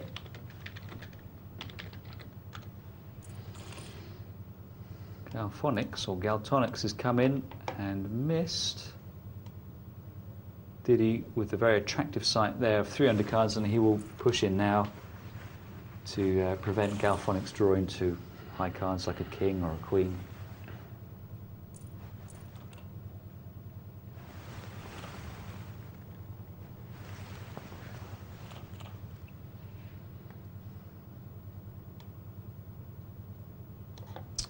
Tool Tour, I think we'll probably be committing with this if anyone attacks his big blind. He knows that players don't need much to attack it. 8-9 suited. Well, that is interesting because Croggy is just flat called, and Tool Tour here must know that if he raises, he's going to get called because the odds are so attractive. But being out of position, there is a case for saying raise before the flop to eliminate your opponent's advantage. On the other hand, short stacked as he is, being out of position is not as great a disadvantage as it might otherwise be. And you saw what happened there. He played it nicely there. He induced the bet from Froggy Boy, and Froggy Boy was behind, but there was a miracle card there on the river. And Tool Tour played it very nicely, but he's gone.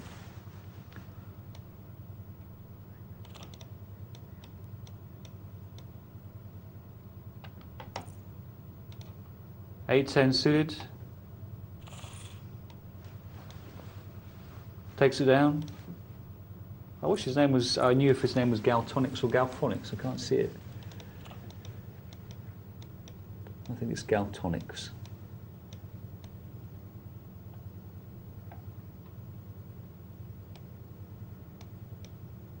We're going to see a move from Gaza. I think it's going to fold round to him. 9 jack offsuit's pretty stinky hand, and he decides not to have a pop at Diddy's big blind.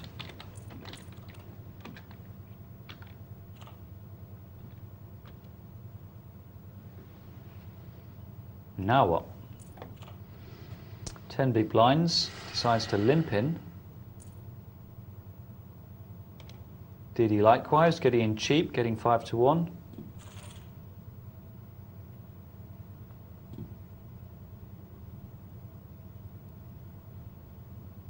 And the 4 catches, leads out, and I think we'll take this down. That's a pretty scary looking flop when the big blind bets.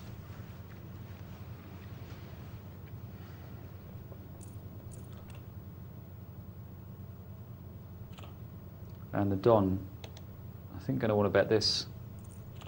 Yes, he does. He's left himself just enough to get away from it, but Diddy has called, and that makes it very spicy. Oh. The Don has got the flush draw and can represent the ace, but of course Diddy is calling. Club now is needed. No club. I don't think the Don did anything terribly wrong there, but he hasn't got himself out of it. And now he's well in it, and he might as well bet with that, I think. King 8 is good enough there. Yes, he does go.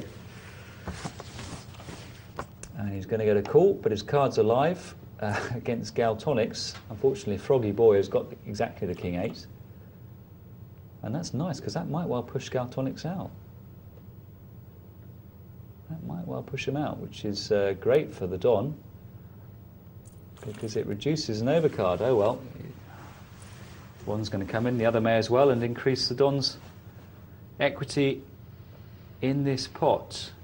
He's got an awful lot of work to do, and now it's not going to be done on this hand. The Don is definitely out of this one. The question is, can Diddy get away from it? He's currently dominated by his opponent. He does have a 3 as a possible out. I don't think he can fold here. Oh, he's decided to keep things simple and go all in. No 3. And Galtonics takes the pot there. And it's bye-bye to our man there in seat 3. So Diddy's still hanging around about where he was earlier.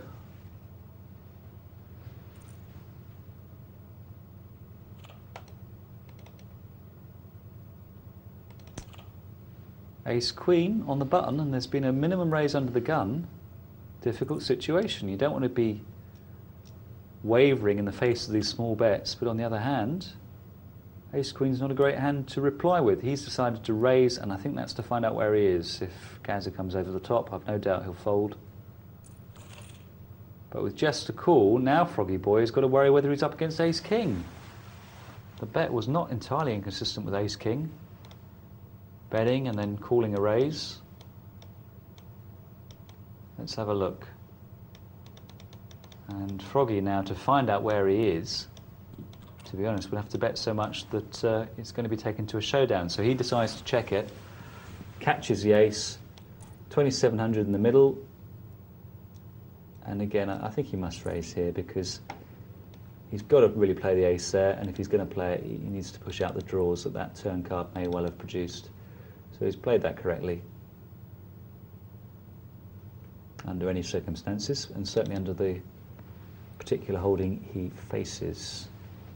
Pair of jacks there does have some cards for a draw, notably the 3 queens. Jack no good.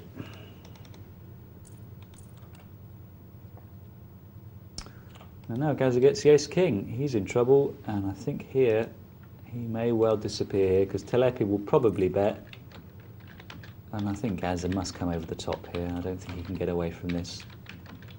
That could be all sorts of hands betting there, and kings and aces, which are the only scare stories, are just one of a big subset of hands. He goes all in, Telepe calls, ace required by Gaza.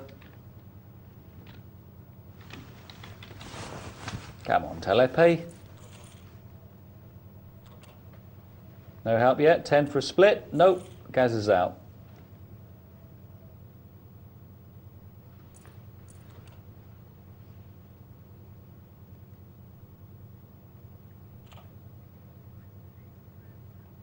19 players left in tonight's multi-table tourney, $2,000 added. And 4 places paid. 4 places paid.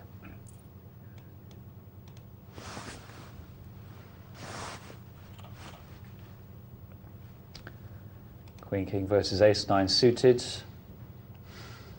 Blinds 100, 200, and Galtonics surely will let this go. That's a strong raise, and it certainly looks like an ace or a big pair, both of which Galtonics is behind.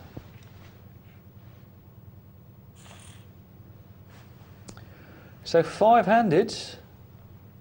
Five-handed no longer. We've had a few new arrivals. And Jacks, who was big stack, now up against Philosophy.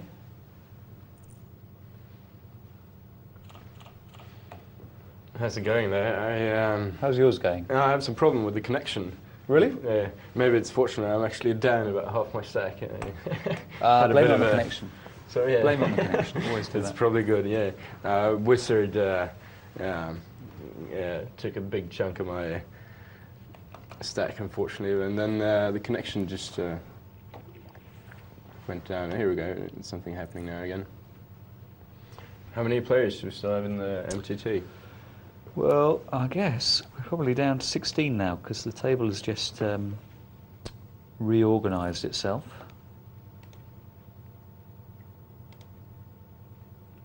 And we've got a classic confrontation here, Queens versus Ace King. Slightly more classic, of course, if the Ace King is suited, but you can't have everything.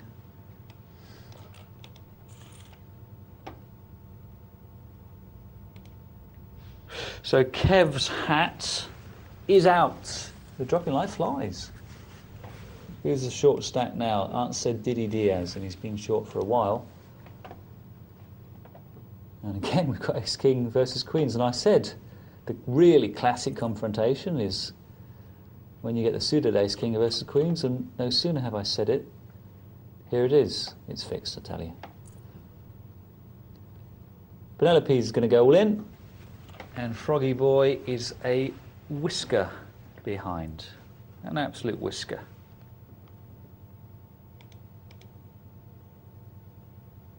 I wonder whether it's more in his interest to have the Queen of Spades in Penelope's hand in order to prevent her the chance of making a flush with 2 live cards, or it's more in his interest for it not to be there to increase the chance of him making a flush. What do you think, Johan? Sorry, I missed the... If you've got Ace King suited and you're up against Queens, Yep. would you rather that the Queen of your suit was represented in your opponent's hand or not?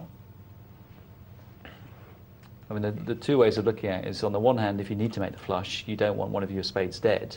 Yeah. And the other way of looking at it is that if your opponent's got 2 live cards when it comes to making a flush with 4 cards on the board, then you're more likely to have your hand, even when you hit your ace or your king, drawn by a flush. I'm trying to think a little bit. I think, I mean, hitting the flush is pretty unreasonable, and it's quite rare that you actually get 4 cards. Yeah. Because no matter what, you have to get 4 spades, and Sure. to get some action from the Queen, anyways. Sure. So I'd probably prefer to try to just get it. No, I'm assuming you're all in before the flop in the classic Right. manner. No. I think you're right. It's very marginal. I reckon it doesn't really matter. I mean, 8 or 9 cards. I'm going to do a little simulation when I've got a moment. Yeah. Still,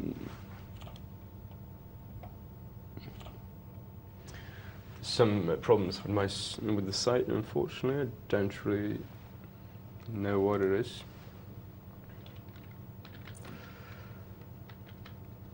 Just cool there with King 6 off.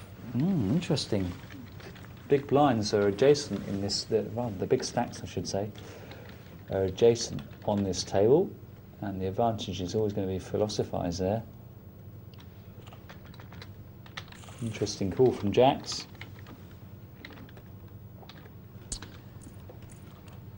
Six players left on the table, by which we assume that there's no more than 7 on the other one, so we're down to 13 players max.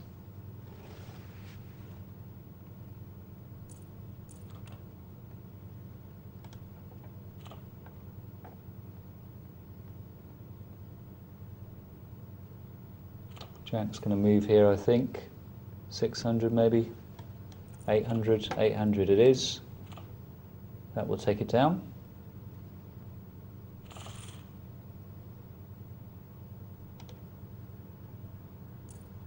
And Diddy gets the button, looking to make a move very soon. He's only got 6 big blinds. 5-4 off is not really the hand he wants to do it with. I think he'll probably let this go, not least because Philosophy has entered the pot, which massively reduces the value in Diddy entering it.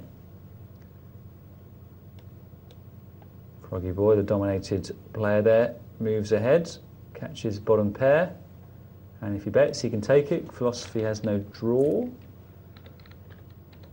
and that's probably strong enough to push Philosophy off this. He may just read that as being susceptible to a re-raise, but that's a fairly gutsy play there, and he folds.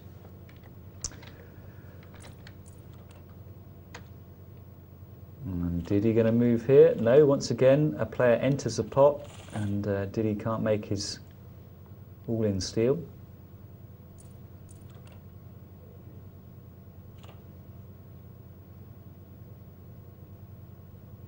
And with just 5 players here,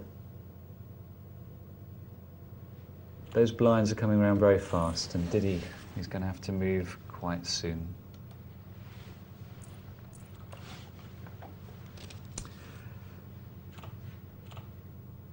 Oh, Jack's raises and Diddy grunts, groans, but I think has got to let the 3s go. He knows it's a coin flip, I should say.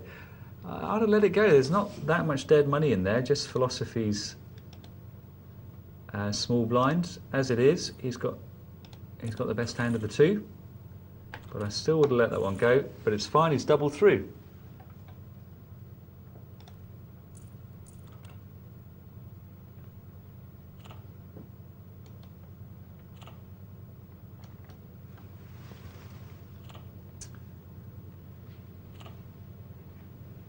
Fold, fold, fold, a walk for Telepe.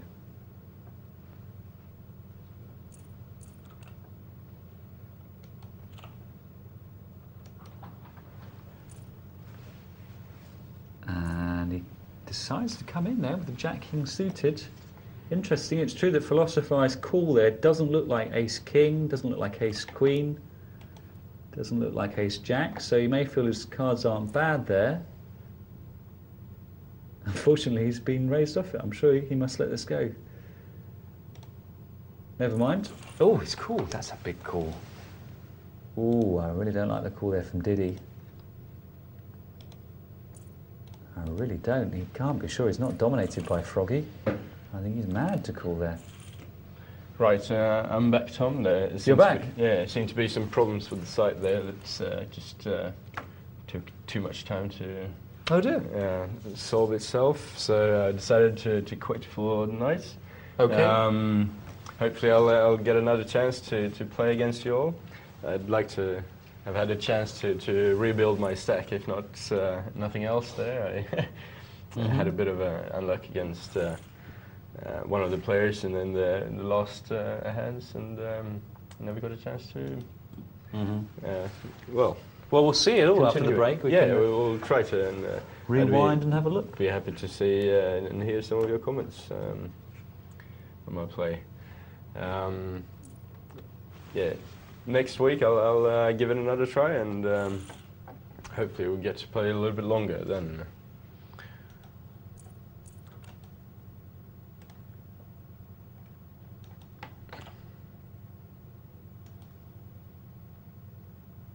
Just 4 players left now.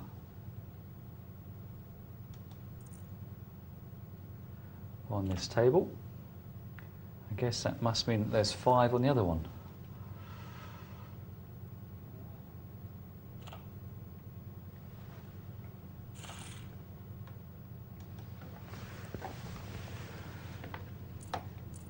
And now, just big players left on this table.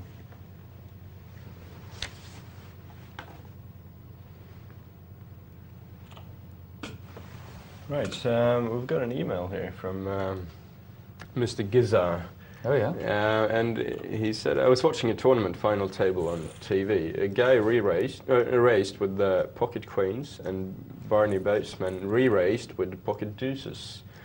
The other guy, sorry I forgot his name, re-raised. Barney took a while, like he had a big hand, and folded. The other guy showed his queens, and Barney said, well played. I folded pocket kings.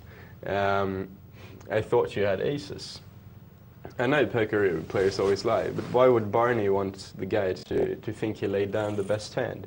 Surely this is going to lift the other guy's confidence. Well, Barney Bowman might have just been having a laugh for his own, warped sense of humour. But I mean, generally, when you lie about your hand in poker, you do so to encourage a misconception of you that you're going to exploit later. So I guess it suggests that Barney is looking to have his opponent bet against him, because by claiming to have folded a big hand, he's encouraging his opponent to bet against him. And at that moment in the tournament, Barney feels he can play most effectively when people are betting against him. I mean, that would be my explanation. Yeah, I think that's the only reason you can see that. I mean, he wants to come off as a lot more tighter than he is, probably. And it's, I'd have struggled to believe Mr. Boatman there. I don't know about you. No, yeah, but I think that's Mr. Gibbs rightly points out that poker players always lie, I think these comments are by most players just not really considered to be true at all. No. If someone says, yeah, I had the American Airlines or whatever they're saying, it's usually not the case, and they're just making conversation, really. Yeah. So it doesn't always have to be that much of a strategy behind a comment like that. I think that's hopefully that's a good enough answer. Froggy with the ace-king.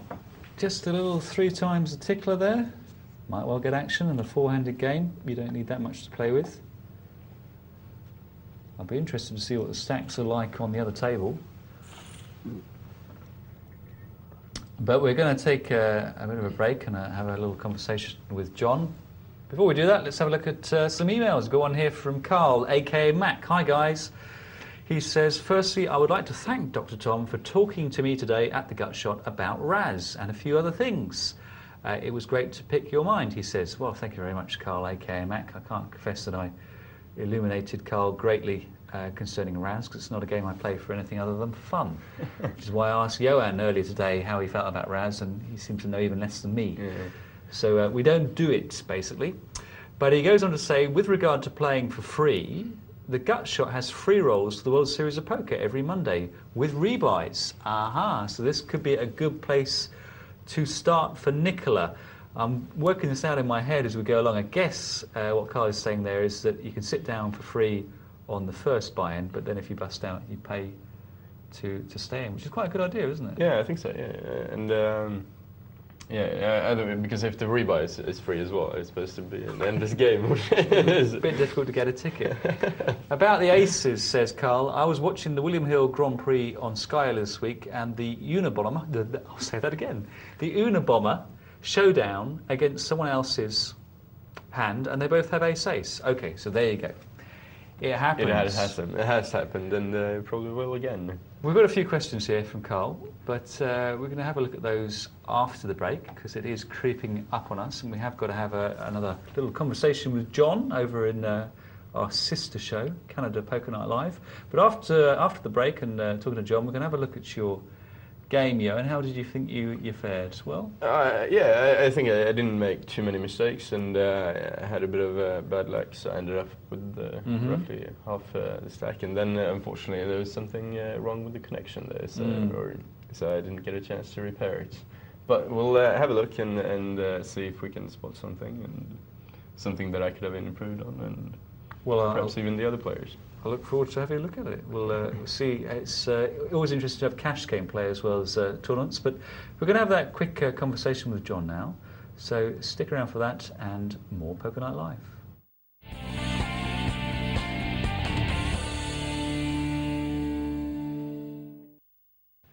Do we have Johnny Tokatlidis on the line? Hello. Yes, we do. Johnny, I rudely interrupted you last time we were talking You were talking about the problem of the density of Canadian poker players and how it made tournaments less feasible than in more populated countries like our own. And I just interrupted you. I think you were about to talk about cash games, but I'm not sure.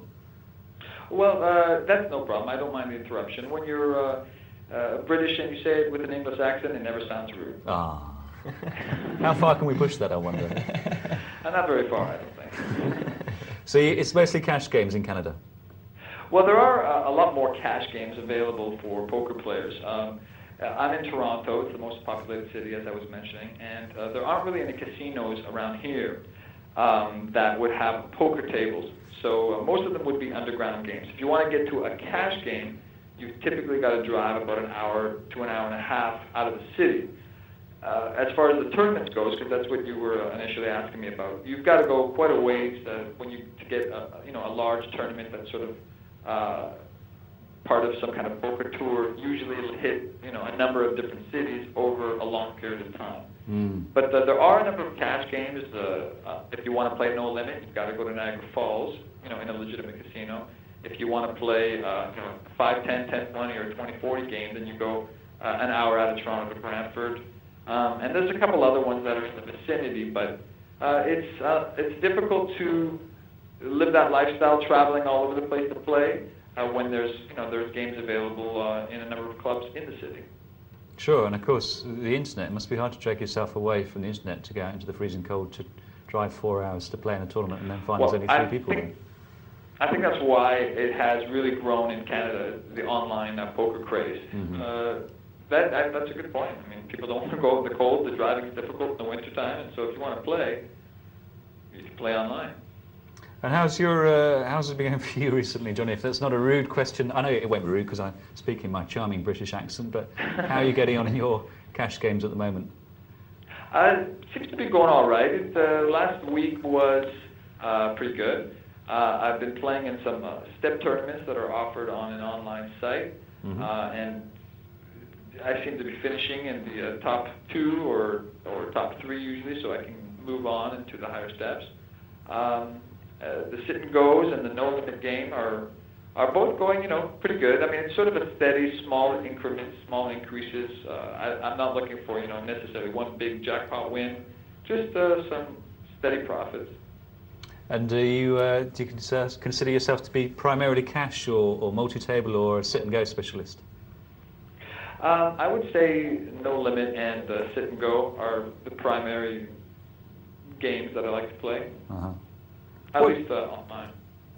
What's the? I mean, obviously, we're used here in Britain to being a bit odd in as much as we don't play a lot of limit poker in live games. We do play a lot of pot limit cash, and of course no limit tournaments mostly here. And in America, we get the feeling that mostly it's no limits in the tournaments and limit in the cash games. What's the Canadian sort of conventions there on that front, limit versus no limit? Well, when I initially started playing, when I first got introduced to it before the World Series of Poker, it was all about limit poker. Everywhere you went there was a limit game, a 3-6, a 4-8, a 5-10, 10-20, that sort of thing. And after the poker craze started to explode, the demand for no limit started to increase.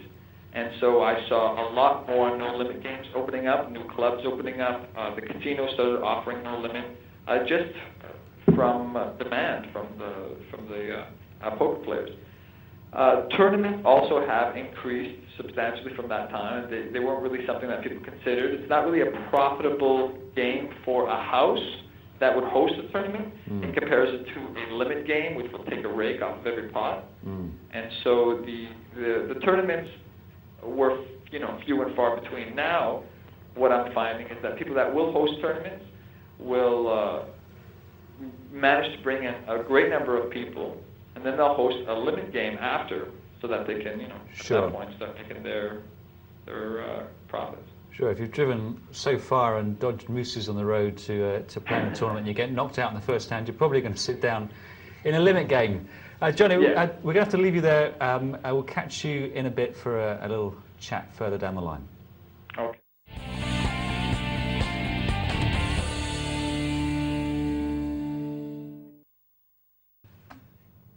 Welcome back to Poker Night Live. We've got 2 hours of poker goodies for you, starting with the final to that multi-table tourney and following on with Johan's cash game appearance. But before we go to either of those, let's have a look at the remainder of that email from Carl, aka Mac, who said, he says, as a new internet poker player, says Carl, how much money should I be looking to make an hour on average on a 5-cent, 10-cent cash table?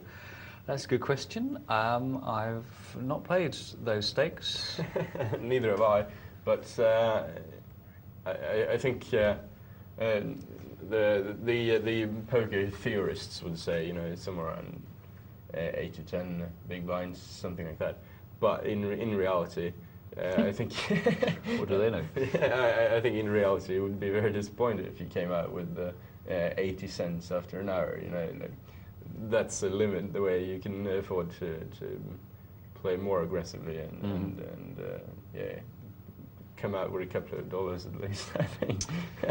There you go, Carl. He also goes on to say that with the introduction of the $25,000 buy-in horse event at this World Series of Poker, do you think that this should be classed as a real World Championship event? After all, surely you have to be more skillful to win over 5 different games than just Texas Hold'em. The horse here standing for Hold'em Omaha High-Low, strangely. Raz, which was that funny low ball version of 7-card stud we were talking about earlier. S stands for stud, just high, 7-card stud. And E stands for high-low stud, as you know, because E stands for 8 or better. So an awful lot of stud represented in the old horse there. I don't see why we should have that as our World Championship event, because of course Hold'em is the most skillful form of poker, as everyone knows who watches Poker Night Live. So that's the way it should be, I think. Also, of course, you've got to beat more people to win the Hold'em event, because more people enter. So there you go, that's what I think. Let's have a quick reminder then of the ways you can get in touch with myself and Johan on tonight's show. You can text us on 62211, text us your poker questions or thoughts about horses or otherwise, or you can email us here at pokernightlive.co.uk. And of course that phone number, why not leave your message on our answering machine, 0906 200 70 80, and hear it read out. Now, we're going to take ourselves down to the multi-table tourney final. Here it is, here it is. Right, I reckon this is pretty interesting, and I'm sure that a lot of these players are starting to feel some nerves here. I mean, they're looking at nearly $1,000, and it's a pretty good win, I'd say. Just a quick reminder, these players are not yet in the money because there are only 45 runners. We have 4 places paid, so the bubble is still some way off.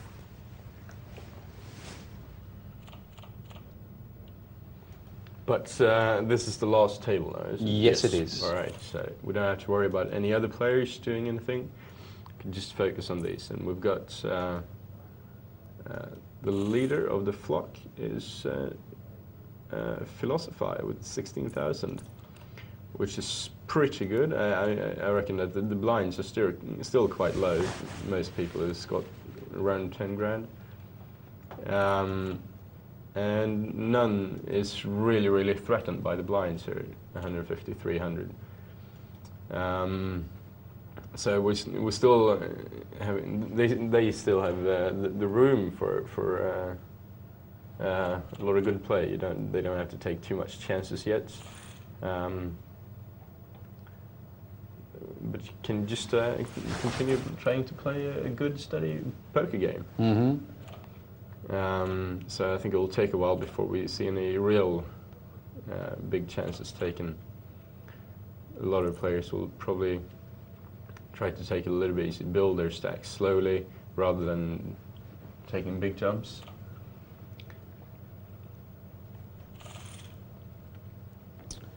Easy money for poo-poo.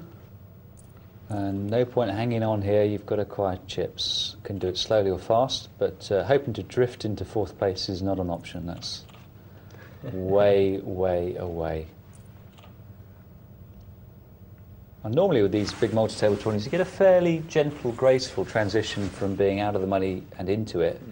You know, there's not much difference between one or the other. But here we've got a very violent bubble. $0 to $200 is the difference between 5th and 4th place. Yeah, and I think anyone who comes out 5th here will be very disappointed with himself. He probably would have said, well, I should have just waited that hand. But we'll see how it goes. We've got Stokie Boys with Ace-King suited. Let's see what he does with it. He makes a pretty good bet. The blinds just raised to 200, 400. So he raised 3 times big blind. Maybe a little bit low. I suppose he was hoping to get some players in on the hand, not just stealing the blinds. He's got a re-raise from Telepy. I suppose it paid off. But at the end of the day, the Ace-King is not that strong, unless you hit it. So I probably would have made a little bit more aggressive bets, maybe 5 times big blind, just to show Telepy a little bit. Look, I've got a good hand here. This is a difficult situation, I reckon, for Stokie. Yeah, I mean, he hadn't folded he was leading all the time, and I reckon that was mostly due to the comparably weak bet he put pre-flop. He's got another chance here with the American Airlines. Makes another weak bet, which I think is probably more correct here. The aces is, after all, a pair, and oh, he's really got poo-poo now, hasn't he? That's what you want when you've got the aces, someone raising into you. Makes it nice and simple. Just hope we don't hit the king here. Full house good. Stokie Boy doubles through there, and poo-poo now reduced to 4 big blinds. He's going to be looking to move before that big blind arrives, because once it's gone past him and the small blind with it, he will have run out of any bluffing credit. 2.5 big blinds, you can't nick it. No, that's correct. That's a pretty strong bet from Froggy Boy. 10 jack, and he doesn't like that ace now, for sure. But he gambles on that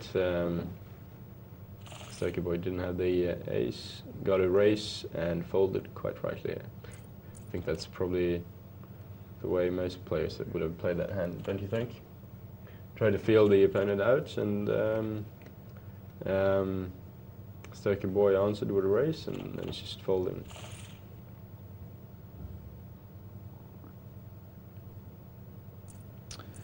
Poo-poo looking for a big hand. That's big enough. In it goes. Oh, he folds. Not a great hand, King 10, but he decides to take his chances. I'm going to move with it, I think. I mean, yeah, I'm going to move with King 10. Yeah. Yeah. I agree. I mean, it's always, in his situation, it's very nice to get the ace, just because it's the highest card. But King 10, I think, yeah, of course, you have to play it now. He's got a 10-9 now. Well, still got a chance, but he has to hit, and probably pretty good as well. The slapdash surely will attack his big blind here. It'd be crazy not to. Excellent opportunity to lean on both players. Although he's not the biggest stack on the table. Lovely.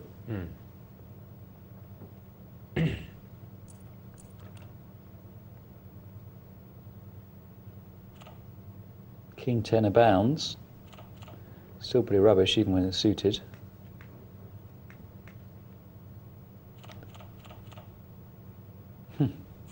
The rich get richer. Well, Poo-Poo's got another lap now, I doubt. He'll just hope for an ace, I think, and that's about it. Got Froggy Boy with the ace-jack. Doubt he's going to get any action at all.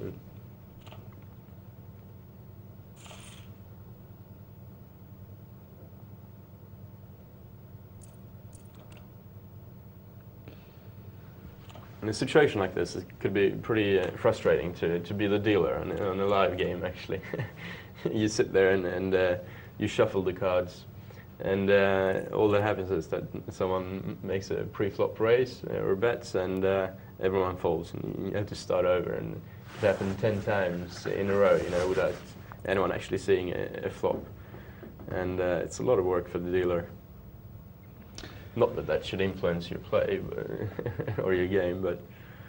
So I suppose one way of thinking about it, I don't deal for a living, is that it's more physical work, but presumably a lot less mental work, because you're not having to deal with flops and absolutely, side pots. But then again, I think almost any poker dealer in the world today, or that has been doing it for a while, enjoys the game, and that's why he's doing it. Mm-hmm. He wants to... look, Poo-Poo actually got his ace. Yeah. And he enjoys watching a good hand being played out, and quite often I'd say he's a poker player himself, sitting there exercising, trying to guess the player's hands and just try to learn something from mm-hmm. the game, although he's not in it. Mm-hmm. So the physical work is just something that he has to do for a living, you know. But it's not huge, is it? It's not coal mining or tree surgery. No, it's not. But still.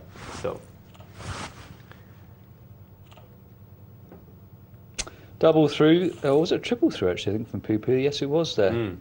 That's nice. Unfortunately, still left with only 7 big blinds. But yeah, ace 5. I let it go myself. But let's see if the rush of blood to the head. Oh dear, he didn't need to make that move. No, but he got the ace again, and I suppose he's a bit in a bit of a rush to come back into the game. And I think he'd have been worked out. Gutted if he'd been called, because he didn't need to make the move.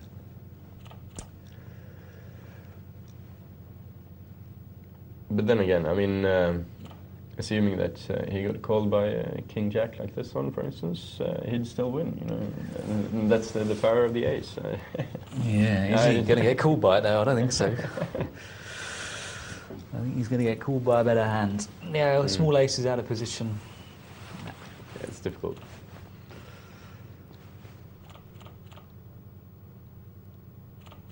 So Arky baseman now is going to be surprised to find that he is the short stack. Just about 7 big blinds. I think that's the right play from Philosopher. He used his stack size. He wasn't really sure what Poo-Poo had, but took a chance, made a bet that was roughly half Poo-Poo's stack, and that was just too much for him. And it's a pretty interesting hand. 2 9s against pocket jacks. Philosopher makes a re-raise to 4,000. Raise.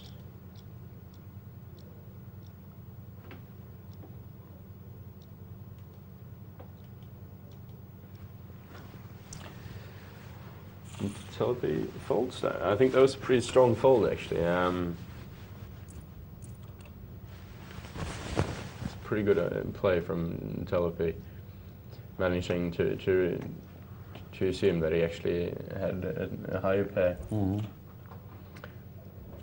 I don't think that's a natural conclusion necessarily. Philosopher has said the leader of the game has got the biggest stack by far, and or not by far really, but and can afford to make a re-raise like that, or a raise like that, just to feel the other player out. There's the jacks again. Against the ace 10. Let's see what Poo-Poo makes of it. Oh, it's here, all in. It's here.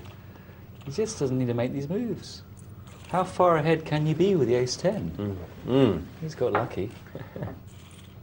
I mean, all right, Slapdash might have ace 9, he might have ace 8 seeded or something, but most of the time he's going to have a better hand. But Poo-Poo is back in the game now, and it's not a favourite for sure, but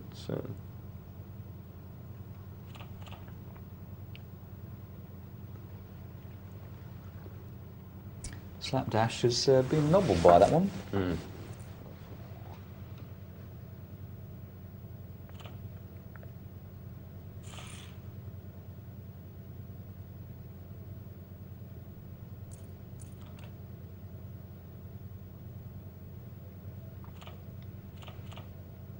see what Philosopher makes of this. He makes a small raise. A little bit weak, I think. I'd like to keep it as a general rule. If you're gonna raise more with the the weaker hand you have. Sort of. We've spoken before. I've said before that the good raise is generally between 3 to 5 times the big blind, or 3 to 6 times. And I'd say as a sort of thumb rule that if you got the aces, or a really, really strong hand, you'd probably lean towards the lower end of that limit. And if you got it... Oh. Well, we saw there the aces looked like they were miles ahead, and unfortunately the tens there caught the 10 on the river. So Yes, but yeah. bit of a cruel outdraw there. Well, let's have a look at some emails then. We've got one here from Rob, who says, "Hi, Dr. Tom and Johan. What a superb idea from Johan to sit at a cash table instead of fighting to get on an oversubscribed and go. At least we get a chance to watch him play for the best part of an hour without having to resort to the all-in push. We also have an opportunity to see some creative play and solid poker without having to shove all the chips in every other hand as is usual as the sit and go progresses." Excellent choice, Johan. Thank you very much. Says Rob. I laud your idea. I hope we see this more often. Well, lovely. There you go. Got Thank a you very fan much. Yeah. Yeah. And I think that was a idea that was expressed by a lot of players on the table as well, that they really liked the idea of us playing cash games. Mhm. Maybe that's something we should continue with in the Doesn't future. have the drama though, does it? No, The sit and go. it's not really the same, is it? And at the end of the day, you can play a cash game for hours on end, wouldn't it? It's got no apparent resolution or dramatic end to it. But yeah, we'll see what happens in the future. Thanks for that, Rob. We've got an email here from Dixon Bainbridge. Surely that's a made-up name. Dixon Bainbridge? Well, anyway, Dixon Bainbridge, I do apologise if that is your name, from Winchester, who says, "Here's an interesting proverb for you. Dealer, what's a million years like to you? Poker player, like 1 second. Dealer, what's £1 million like to you? Poker player, like 1p. Dealer, can you give me 1p? Poker player, just a... Good day, sir," says Dixon Bainbridge. I'm in awe and great confusion. Thank you very much for that. We hope we get more of those. I appreciate it. I thought it was pretty good, actually. Okay, obviously a Swedish bent there. Yeah, we've never been really famous for good sense of humour, anyways. Thanks for that, Dixon. We've got some more emails here. Ne'er You Fret. Chris from Devon says, "Hi guys, great show, thanks, really enjoy it. Glad to hear it. I'm new and I'm playing 10 cent, 20 cent with a bankroll of $200. Wow. And the average pot size is normally $5 or so. Not bad at all. The problem is this. I can play real tight aggressive, but I can't seem to get anywhere. The bankroll will go up to 250, then down to 150, and so on. I guess this means that it's all averaging out and I end up about evens all the time. How can I best increase my winnings without taking silly risks? I usually raise with decent cards, bet when I'm checked to on the button, fold low cards most of the time, but sometimes raise with them to mix it up. Any tips will be a great help. Thanks. Regards, Chris from Devon. A break-even player. Surely what he needs, Johan, is a rake-back deal. Absolutely, I think so. Yeah. No, and for your play, I mean, try to mix it up a little bit. Maybe not always play the good hands. Sort of just pick a couple of hands that you decide to play if your resistance not too confident, sort of 5-6 suited or something like that as well. And also try to vary your game a little bit. Try to steal a little bit more small pots and stuff like that. I mean, it Buff sounds a little like bit, he's really. playing quite well, but I mean, you're doing the right sorts of things, Chris. The trouble with poker is that you can do the right sorts of things and still lose, or in your case, break even, which I might add is not bad at all, because you're at least a winning player were it not for the rake. So all we can really say is is play better. It's not very helpful, is it? But you're doing the right sort of things. You've just got to do them a bit better. And try to read your opponents. I mean, if you're in a situation like this where you're sort of going even all the time, just try to improve your own game by just getting to know the players you're up against most of the time. Usually, you'll find that in a poker site, regardless how big, you tend to have some players that come back and end up on your tables, and maybe even when you sit down, try to seek them out as well, and try to get to know their play and see if you can steal a little bit from them. Game selection, very important. We're going to take a break now. We've been having a few technical problems here tonight, so we're going to try and sort those out, but we're going to take a break right now.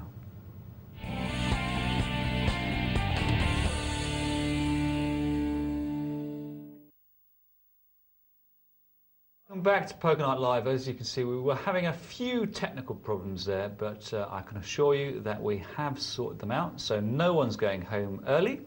Let's have a quick look at an email before we go back to our multi-table tourney. It's from Andy and Angie. They say, hi Tom and Johan. Andy and Angie here. We play as Watsy Wifey online just for play money at the moment, and they've gone to the library and ordered 2 books, Hold'em Poker and The Theory of Poker. It's amazing to think that public libraries stock these sort of things. Would we be wise reading these before we do move on to real money? What do you think, Johan? Well, it all depends on how confident you are, really.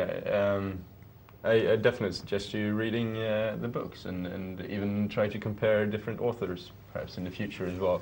But as I said earlier in the show, I'm not a fan of play money games. Move up to the real thing as soon as you can, and start at a level where you can afford to lose a little bit in the beginning. Just to get a feel of it, because it's quite different playing with real money, actually, when you're afraid to lose. That's sort of the point of the game. Read the books for sure, and I should also tell Lauren to go to bed. It's too late now. Sorry, Johan. No, it's Andy and Angie's daughter, 11 years old, sitting and playing her parents, watching her parents play, and she got to bed. There you go, Lauren. You must go to bed, I'm afraid. We're going to take our break now, but we'll be back after that for the multi-table final.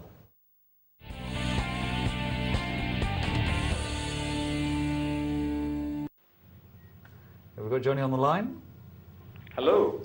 Third Hello, time Johnny. again. Now, I was wondering, how did you come to play poker? How did you get into it? It actually happened by accident. I had finished university and I was acting, and then was a friend of mine who opened up a club. And he was a friend of mine for years. I never actually went by. I never had any interest in it. It wasn't until my cousin came to town to visit, and he was a player, and he was asking around about the games, and I just happened to know about it. I went in there, immediately wanted to play, and got hooked. Right.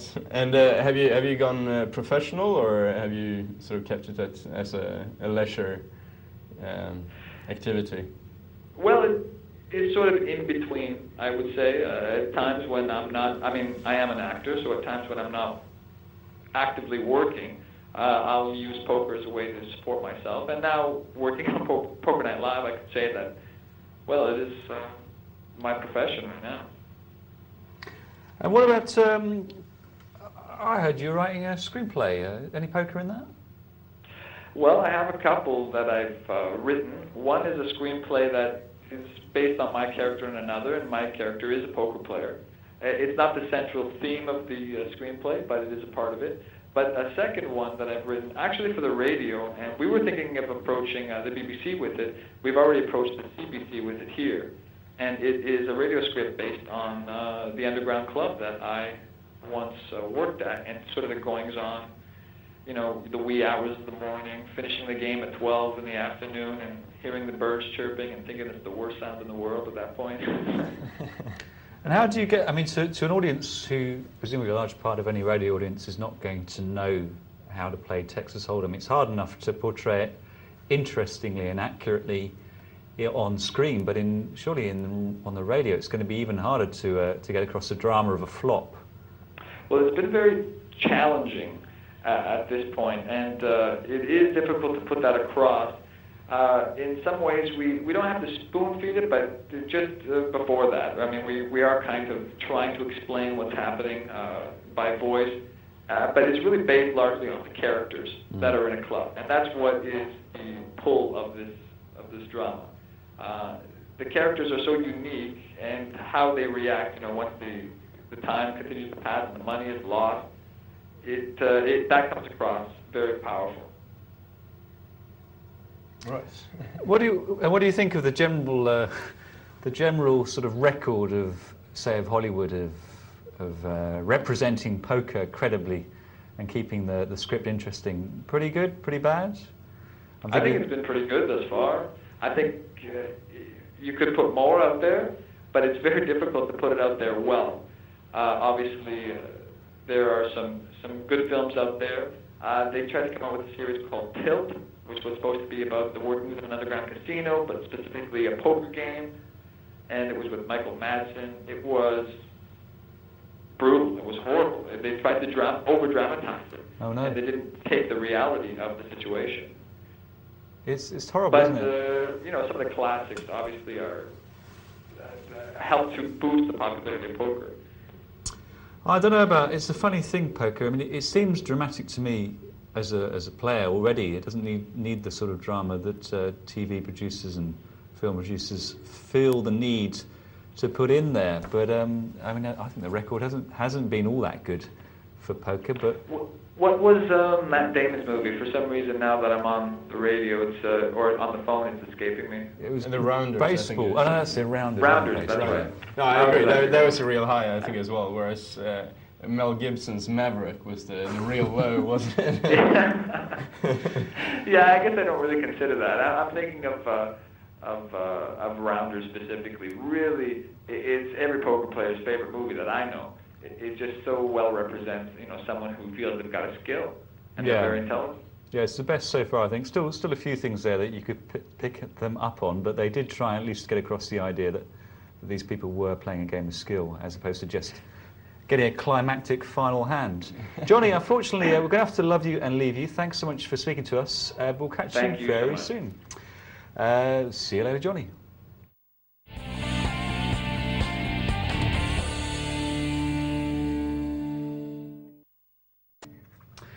Welcome back to Poker Night Live. Well, we have the final for our multi-table tourney all lined up for you. Nothing will go awry this time, we're fairly confident. We will just have a quick look at our email box before we take you down there. We've got one here from Steve who says, morning, evening. Johan and Tom, got my own gap principle that's concerning me a little. Not too much, but a bit. My gap, he says, is one that's developed between my perceived playable hands and the rest. With aces, kings, queens and ace-king, I'm happy. I know roughly what I'm doing and can play them effectively, I believe. Problem is, all other hands are finding themselves in the same pigeonhole as each other. I see them and I think, ugh, and the cursor hovers straight away over the fold button. How might I readdress my perception of hands like ace-queen, jack-jack, 10-10, etc., and welcome them back into the fold as hands that might be worth something to play? I guess it's a how do I loosen up question, but when playing with my serious head on, I've just developed a loathing of all these hands, approaching the point where ace-queen looks about as attractive as 7-deuce. What do you think, Johan? It's not often we get requests, how can I loosen up? But here is one, how should he loosen up? Oh, well, have a couple of drinks, I suppose. It's my best advice. I don't know. I'm constantly trying to go the other way, really. So I don't know if I'm in the position to answer your question, but I mean, at the end of the day, just start off with just calling with the hands. You don't really have to raise pre-flop, I suppose. You know, just call a few hands, and if you don't get a solid hit, just call them. You know, but sometimes it's very worthwhile just looking at the flop. And my experience is that the really bad hands, the 7-2s and so forth, when you actually hit with them and hit good, that's the hands that you really get paid off for, because no one expects you to have them. So maybe that's an approach you should try to work in your mind, just realize that, okay, the odds of winning is lower, but the payoff is better as well. I mean, you've got to play these hands, Steve. You've got to play ace queen, because if you don't, you won't get paid on ace king. Because if you only play those big hands, of course, people aren't going to pay you off because you're just not playing enough hands. So you've got to play them. You will experience much, much more variance with these hands than you do with the really solid ones. But that doesn't mean that they can't be turned into winners in their own right, even ignoring the extra profit you'll make on your really big hands by virtue of the fact that you're perceived to be playing a bit looser than just playing those hands. The key here, the absolute key here, is to play them against the right people. Because if you play ace-queen against someone who's loose, or ace-jack against someone who's very loose, then you can make a profit against the players who are prepared to play against you with ace-10 or king-jack. But at the same time, the tighter players there see you playing ace-queen and ace-jack, and they think, oh, well, his standards aren't that high. Although against them, you are playing the big hands. So you're having your cake and eating it there. So it's all about, as I'm sure you know really, not about what you've got, but the distance between your own hand and your opponent. So make sure you're going in with those suspect hands against looser players, and I think you'll be fine. A quick reminder now of the numbers to get hold of us here in the studio on Poker Night Live. You can text us here on 62211, 62211 to text the studio. We've got another hour of the show, best part of. And the email address poker@pokernightlive.co.uk. You can also phone in and leave a message on our answering machine and hear your message read out on the show, 0906 200 7080. But now, with no further ado, I'm afraid we're going to have to put Johan's marvellous cash game performance on ice, because we are going to take you now down to the multi-table final. And down now to 4 players. So they're all in the money. The bubble has been passed, and Poo there, look, he's got himself in the money. Yeah, he's worked his way up. When we saw him last, he was in real trouble, wasn't he? He was going all in on ace-5, was it, if I remember correctly, and he actually managed to get away with it, even with a call. Let's see if his style is better suited to short-handed play then. Telepi all in. Got a bit of work to do. Ooh, nope. Froggy Boy hits the 10 on the last card. It didn't really matter, he would have won anyways. And we're down to 3 players. Froggy Boy's got the ace-2 suited. A doubtful hand in this stage, I assume. It's probably a hand worth calling on in a cash game usually, but here it's probably no good. Pooper's got the top pair, pretty nice. Choose to slow play it, didn't, I think, or did it bet? Yeah, I think it bets out. I missed. Let's see what he makes of it. He raises with 7-10 and gets a call by 10-3. Nothing is going on here. It makes a reasonably small bet and takes the pot with it.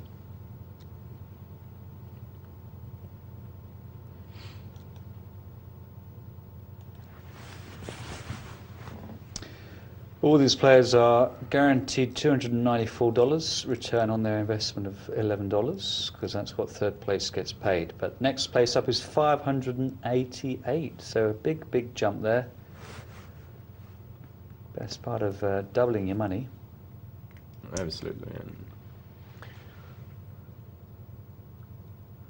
I think what we're going to see really is that Pooper is probably going to slow down a little bit now. Let the other two battle it out a little bit, just because by doing so he knows he's going to get at least $500. That's interesting. I mean, I go the other way myself. I rely on them looking to avoid busting out, and here I start bullying if I'm Poo-Poo. That's, I mean, you can play it either way. It obviously depends on what your opponents are going to do, but I think that they're going to let me bully them and try and each will try and see the other one get knocked out. But let's see which tack he takes. Here.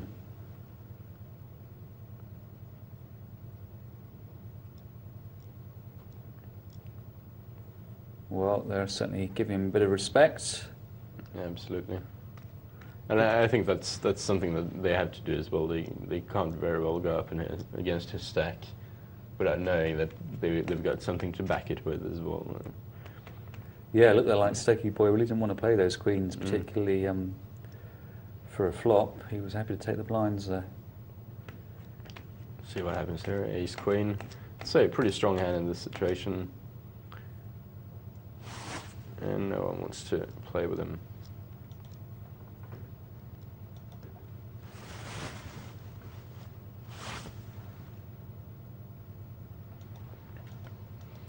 People is slowly building his stack just by stealing blinds here. Stokey Boy has got an ace. Let's see what happens now. Yes, it makes a pretty big raise. Right, 4 times. No, 3 times the big blind. And see if he gets a call. But yes, all in on Froggy Boy.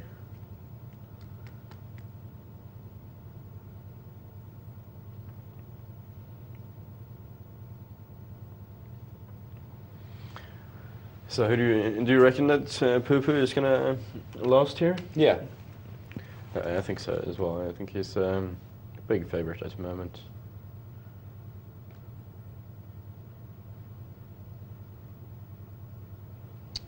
Having more than half the chips helps, especially when your opponents are roughly equally matched.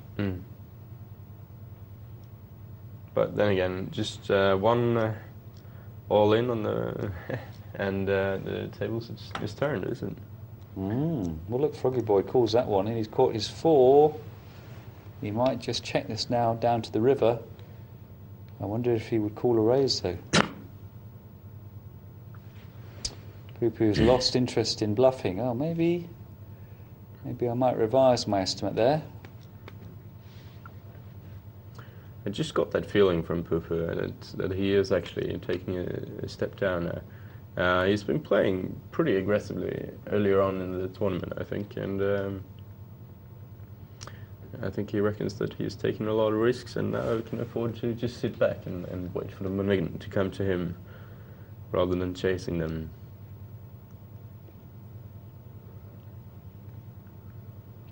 Well, let's see how he plays this ace.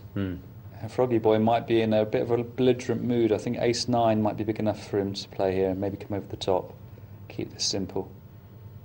He's got a race against him, and he goes all in, yeah, I'm not surprised. 3-handed ace-9s against a probable steal. That's not a bad move. Plenty of time it will come a cropper, but probably still a profit-making move.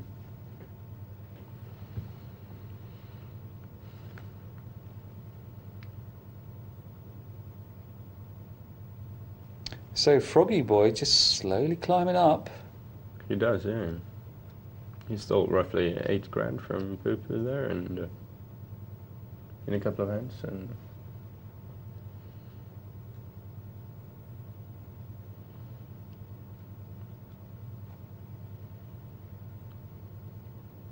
but I think you're right. I mean, I don't think that Poo Poo can afford to just slow play too long here. He's got to step in while he's still ahead of the Froggy Boy and try to maintain his lead.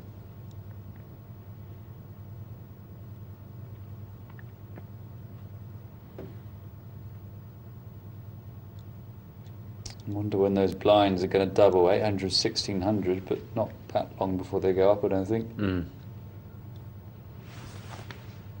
And that's when I think Stokey Boy is going to start getting nervous for real. I mean, every blinder is taking a chunk out of his, a substantial chunk out of his stack, and yeah, he's going to have to start playing now if he wants a chance to be in the winning position.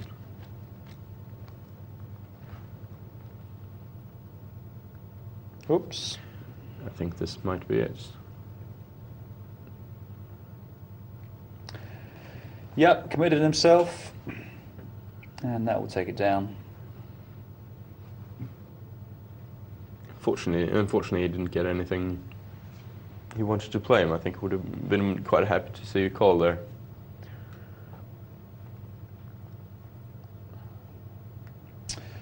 Froggy It's Boy not gets good out of for- his dominated situation temporarily.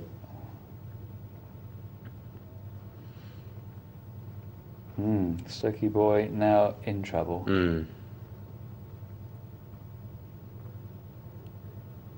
Poo-poo caught a pair. Didn't matter. Still a small blind. There it is. Certainly that is big enough for all his chips. And he has pretty much committed himself. Froggy Boy, I think probably just small enough here to fold. Yeah, he lets it go. Stokie Boy still in business. But Froggy Boy's gains are Stokie Boy's losses. And we're rapidly getting to a point here where rather than two smaller stacks versus one big one, we've got two larger stacks versus one small one, and that is inherently less stable. So we might well have an all-in showdown quite soon. Absolutely.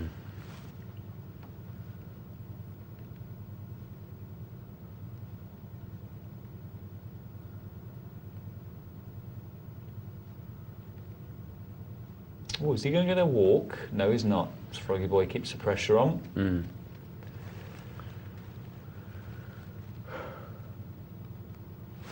Froggy Boy, he takes a risk here because he knows that sooner or later he's going to get that call. So you don't want to raise or steal the blind with anything. You know, you still want to be able to back it with something. But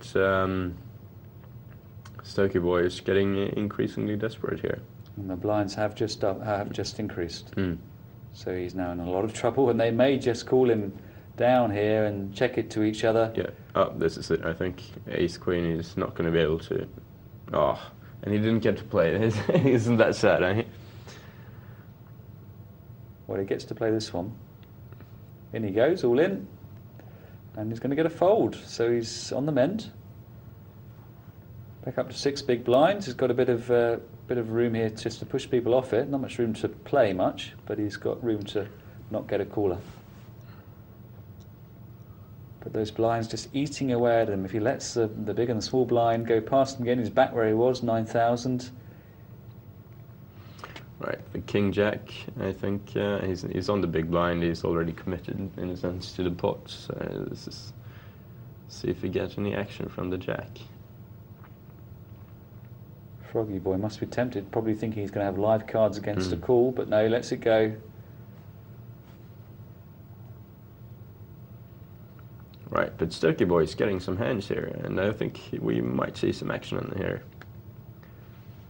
I think he moves all in and he folds here. Yeah, he does. Oh, he's called. That's a loose call. And he hit his queen as well, straight on. And there's a flush. Alright, so Stokie Boy's back in the game. Poo-poo's taking a huge loss, and as I said, it's only one all-in at the wrong time, and the table is turned.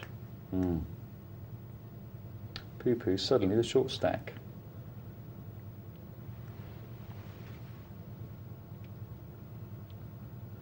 And now we've got a bit of play, because the chips are more evenly distributed. 12 big blinds for the short stacks. They can bet and fold. And Froggy Boy leads out. Poo-poo will come over the top, and I guess Froggy will let it go, I think. I think he'll read that correctly. Poo-poo's been pretty quiet. He knows he's behind there. Yeah. Poo-poo's back up in the lead again. And look at his cards.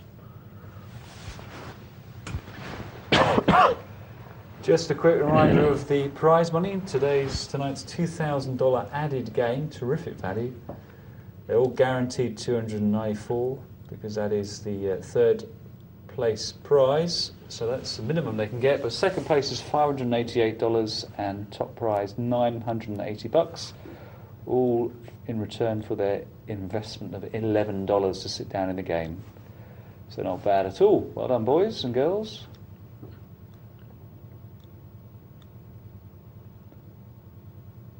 saw Froggy Boy getting pocket aces here, and he raised to 8,000. And I think in a situation like that, he can well afford to slow play those. He wants to get the other players in and not just steal their blinds with a hand like pocket aces. And it's only up against 2 players, and he's got, I think it's roughly about 75-80% still, isn't it? Something like that. Depends what they got. yeah, but 2 players with their pocket aces, and yeah, I think a call in that situation would have been preferable. Right, King Queen against King 10. King 10 folds, and it's. Oh yeah, King 2 calls, looking to make a move. It wouldn't surprise me if you bet here. I think you can only really countenance that call if you're prepared to bluff the flop. But he's not done that. Maybe because he's caught the deuce. Difficult to bluff when you've got a pair, I guess. And it's gone all very forlorn. I think that's going to be checked down to the river, and that was a fortunate result for Froggy.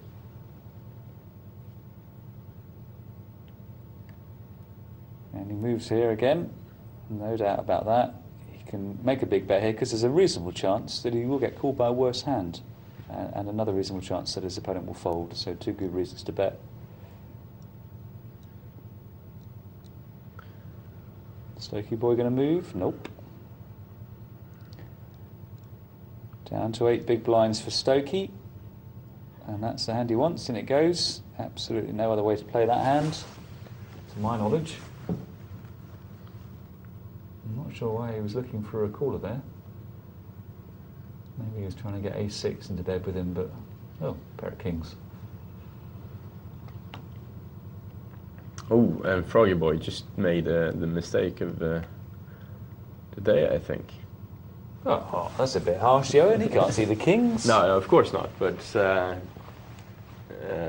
still, he wasted 8 grand there. And I mean, I'm not saying that he did wrong. He just walked into the wrong hand. Yeah, bad timing. There's no doubt about that. And he got away from it. In fairness, and Stokey's now got aces. Here we go. Right, this might actually be interesting. The ace-6. Oh, does it come over the top? Smell of steel. He's played fairly quiet, Poo-Poo. He might let this go. He calls. But Stokey Boy's been pretty loose as well, and I think. And that's a great bet. He read it nicely. He thought as long as Stokey Boy doesn't have a big hand, Poo-Poo doesn't, because there's no way Poo-Poo can call there with a big hand, unless maybe aces. He read Poo-Poo's call excellently. I love that move from Froggy. Really, really aggressive move. And we saw that if he was called, if Stokey Boy takes a view, I mean, these 4s aren't in terrible shape against ace-10, small favourite. Really good reading of the situation there. In another situation, you have to throw away the 4s, but I think he read it very nicely. I think so as well, yeah. Seen a lot of pocket pairs there recently. We had aces and kings and 9s and 4s. But other than that, we haven't really had any 2 great hands up against each other, have we? No.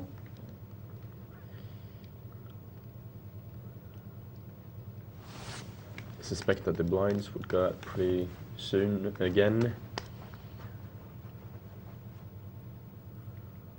Right. Poo-Poo's got his queens. Might be a little bit afraid of the ace. Makes a small bet. Froggy Boy probably interpreting that as Poo-Poo trying to entice him to continue playing, and folds it. Gets the pocket 7s, make a decent sized raise, and steals big blind.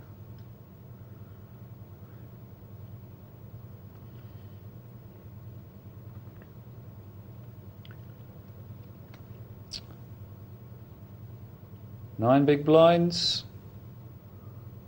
Trying to keep it real. Poo-Poo lets it go.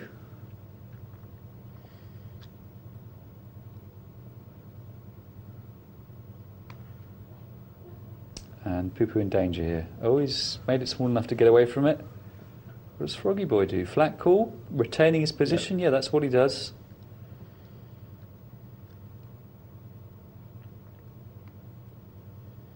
8,000 in the pot. Froggy Boy is playing a dangerous game. He must have assumed that he was actually in the lead there, but choose to check it just to see what Poo-Poo is doing. And he didn't bet out.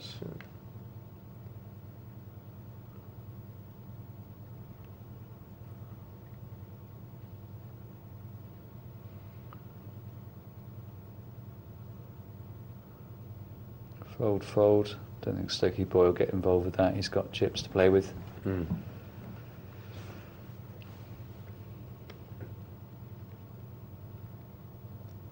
Well, Poo-Poo was in the situation a minute ago. Didn't quite work out. Is he going to make the same move? Pretty much. Small raise. Froggy Boy must be tempted. Suited king there. He calls.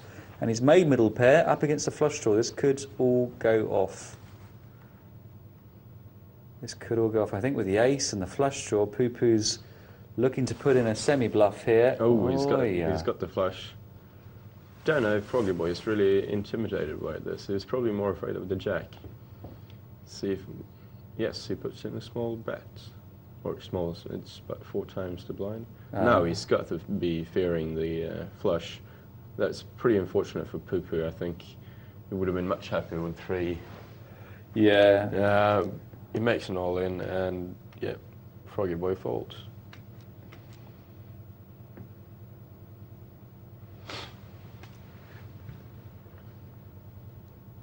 A revived Poo-Poo, taking it down. Stokey Boy starting to bleed again now. He's been here before. He's been here for most of the situation, and he picks up ace-jack. Standard sort of 6,000-7,000 is what he normally puts in. 8-9, I think Poo-Poo is not going to call this one, right? It's been pretty tight lately, and yeah, that wasn't the hand he wanted to play.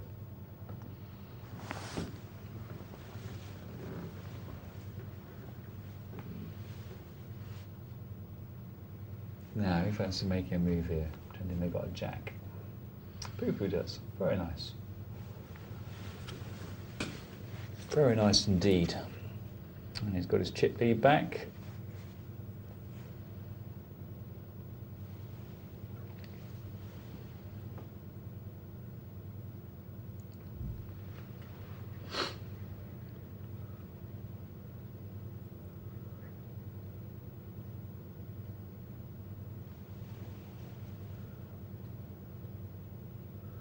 Up until now, we've seen that none of the players have really been willing to commit and try to finish this off yet. But as always with poker, we're just one hand away from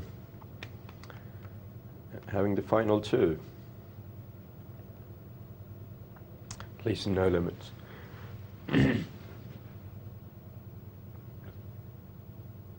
Fold, fold.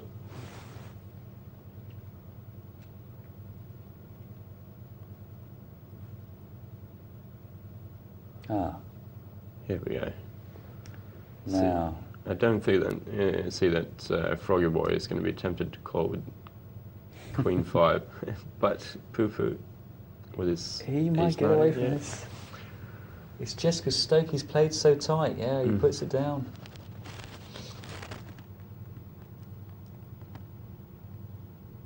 And he gets it back now, I guess. Yeah. Well, he got called. The bet was too small before the flop. Still in the lead with his pair of 10s. Yeah, he's in great shape here. Just the 9 is the worry. What am I talking about? The 9 gives him the top straight. So yeah, Poo-Poo's in fine shape. Oh, now this is going to be expensive. Yeah, now we see an exit. I think. One time in 5, we get a double through. Other times we see Poo-Poo taking out Stokey. He can't fold. Right, Poo-Poo's going to be fearing the king or ace here, but no, he takes it back. And he's in a pretty good position against Froggy Boy, roughly twice the size. And now it could go very fast, because that tendency to avoid getting involved to move up the prize money is gone. Each of these players knows they've got to take the other one out. We could see the end of this tournament quite soon. Yeah.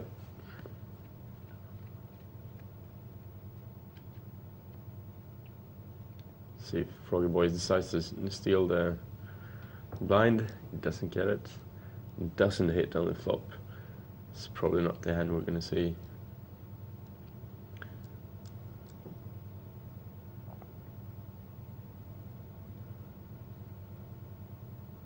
That's a pretty bold play from Froggy Boy. Yeah. I mean, he read it right, but Yeah. It was good play. Good play. I think he played that very nicely. He could see that Pupu didn't have an ace, because before the flop with that big stack, Pupu would have put the pressure on.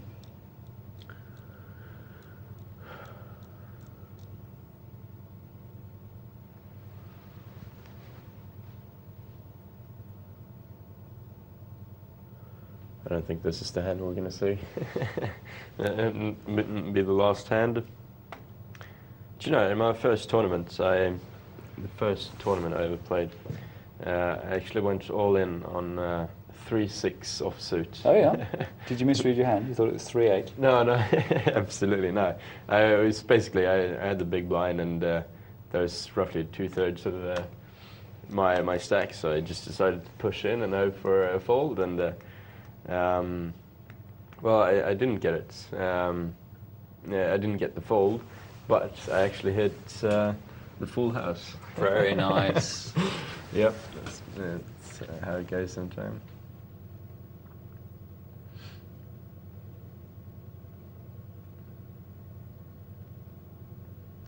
That made the difference of third and second place for me.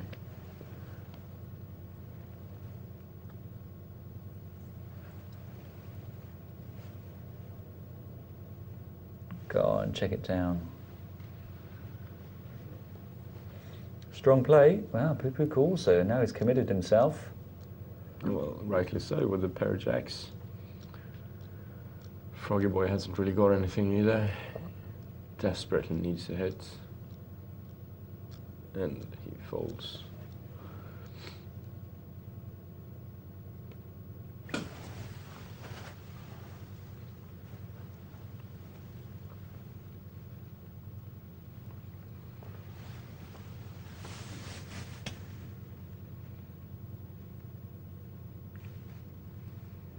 Two overcards. Good for Pupu? Nope.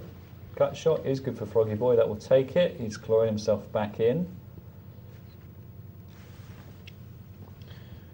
Still, I mean, Froggy Boy's got to come up with something here. He really has to take a big one pretty soon now, because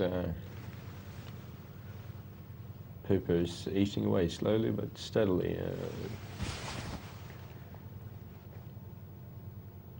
Maybe he moves here. He's got enough. Oh, he's got enough room to make Pupu lay a hand down, but he decided that Queen 10 was not good enough. When does he move?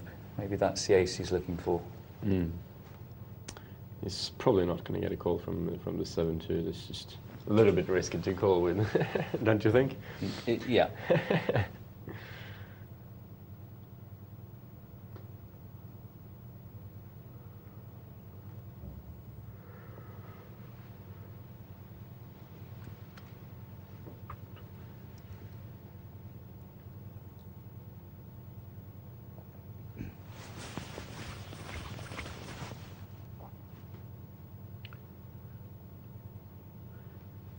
Both players just seems to be waiting now for that final hands where they can just put in all their chips and battle it out.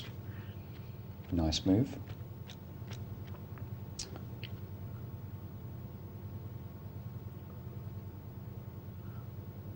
Oof, this could be dangerous for Froggy Boy.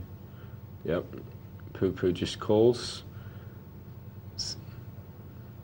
Froggy Boy wants to have a look at the flop, and I think he might be moving here with his ace. 8,000 in the pot. That might get paid. Froggy Boy might just smell a bluff there. It will be a wise laydown. He does make a good laydown. He's not prepared to commit a quarter of his chips. And he got away from that. I think Pupu really got the most he was going to get out of Froggy Boy there. Froggy played it very, very coolly. Yeah, but I think that Poo-Poo played pretty well as well. He slow played the aces, and he made a small bet at 2,000 there, and he got a call. And yeah, I think both players played pretty well there. I think he'd have made more money if he'd raised before the flop. I mean, that's why I'm just not a fan of slow playing habitually. Oh, he's gone all in. Oh well. Oh, he's looking all right. Yeah, Froggy Boy doubles through, gets a lucky catch there. And now he's a small chip leader. As you said there, Johan, it can all change on one hand. And the blinds just moved up now. I don't think that's going to affect the game very much at this stage. Blinds are still pretty small in relation to the stacks.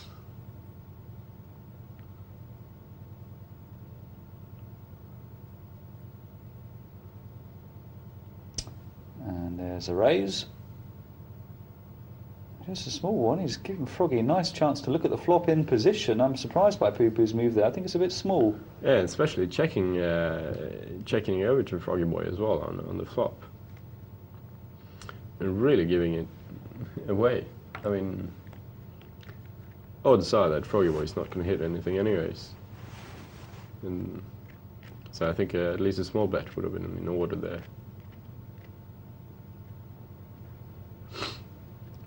Froggy Boy check raising here. Let's have a look.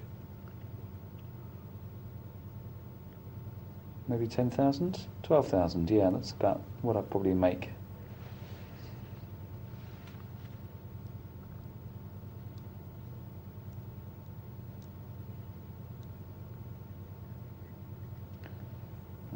Poo-Poo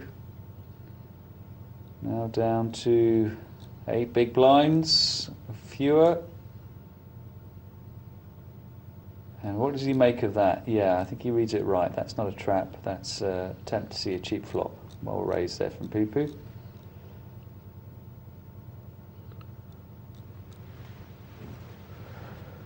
And again, he's giving his opponent a chance to see the flop in position. I really don't understand why he's playing like this.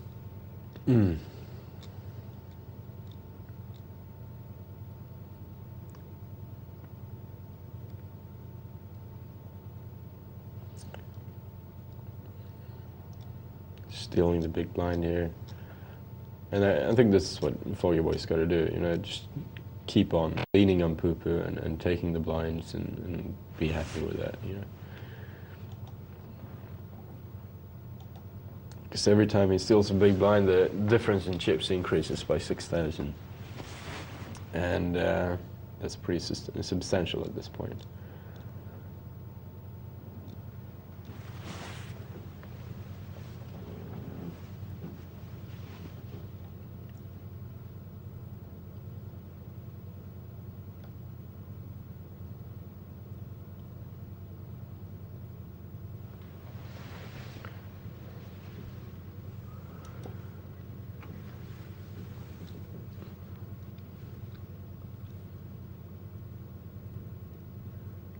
Still, Poo-Poo has managed to keep it sort of at his level. It hasn't really changed much for the past 5-10 minutes. All in, ace-4.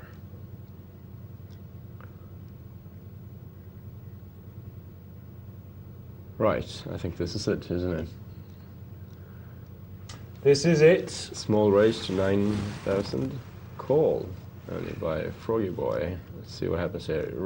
Bet 6,000. Froggy Boy is not really afraid of any of the cards on the table and goes all in. Poo-Poo's got to decide if he's up against a 9 or not. And he decides correctly that's an unlikely holding, and therefore Froggy's got a pair.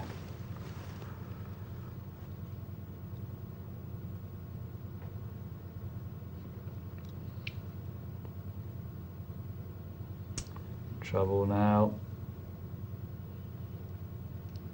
Poo-Poo knows that Froggy is going to be looking to finish this off very soon. He might let this one go.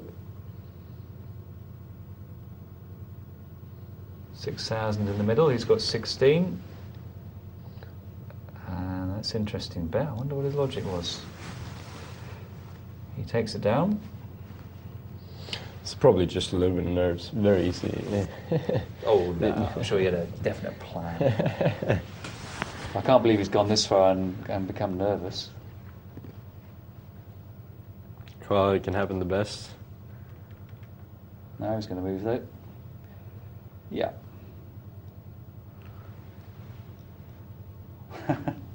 This really has been a protracted three-way contest and heads-up contest.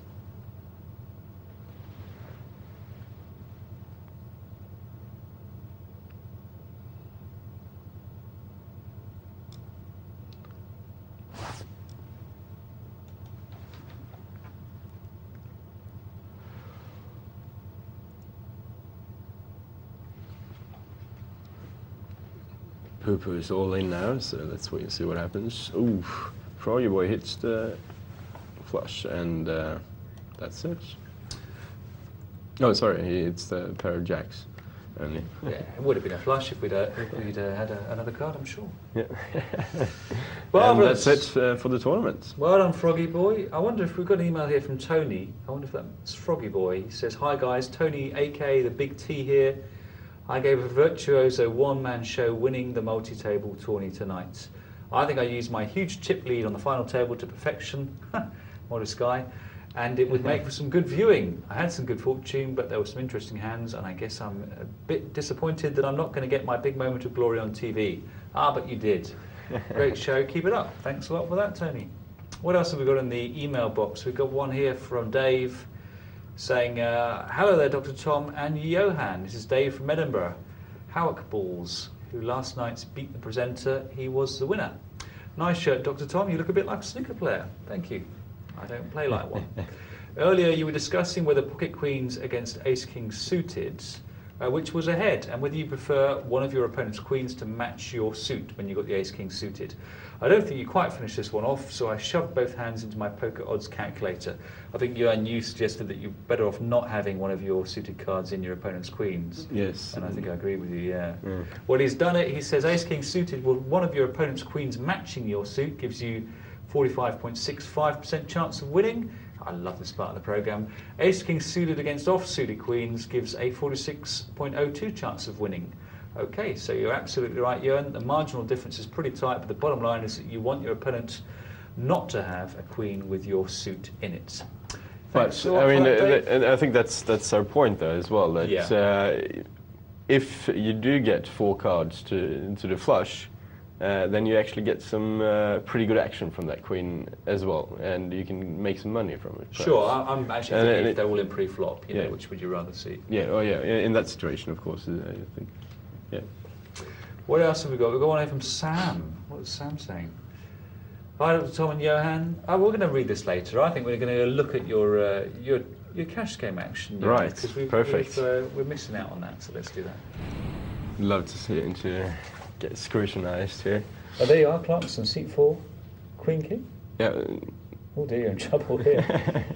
Up against the straight. Yeah, oh yeah, this is the last hand really. I've been playing betting all the way. I had the queen high on the flop there. Oh, sorry, a pair of queens on the flop, and I've been betting throughout.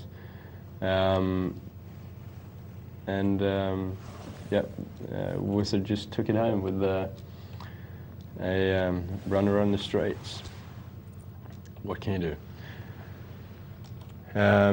I think this is towards the end of the game. It's pretty unfortunate actually that this is just before the server gets some troubles, and that we'll see a lot of my action here actually.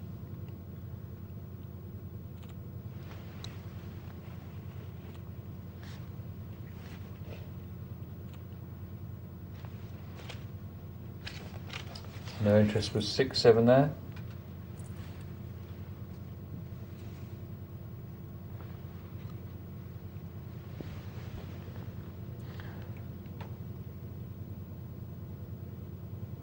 Are you thinking of moving here? If it's obviously we can see it's not going to get folded to you, but would you have moved with the 10-jack? Well, I was thinking about it, but then I got that raise up, and I decided that well, I'll try and have a look at That's the quite flop. a big call there. Yeah, but I was actually thinking about racing it free flop.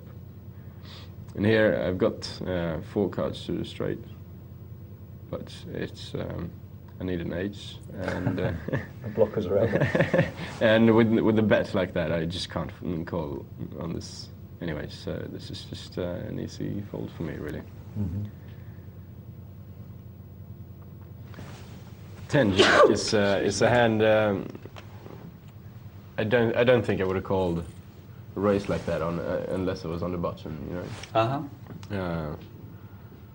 You do have some up and down straight possibilities, and if you're lucky, you can actually hit the top pair as well. But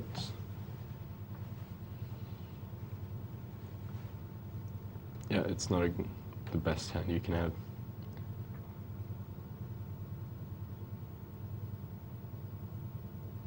Nap hand's given it dwell up treatment there with that eminently uneminent hand. And if I remember correctly, I think this is where the server broke down, actually. Ah. Oh, is that why he's giving the dwell up treatment? Yeah. Oh, well, if that's the reason, then there's no point hanging around. We might as well go through the matrix. Well, it was a fairly brief introduction to your cash game style there, Johan. Sorry about that, but there it is. It's got the end of the multi-table. So we'll polish off with a couple of hands here down on the 50-cent $1 game before taking a few final emails and wrapping up for tonight. Yeah, so what have we got here? We've got Bogey racing, making a small... No, sorry, he's calling Potty Dotty. Gets a re-raise from multi, and both players call.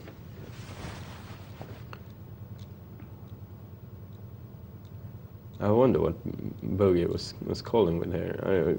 He's got his 8s, but he's got to realise that he's beaten.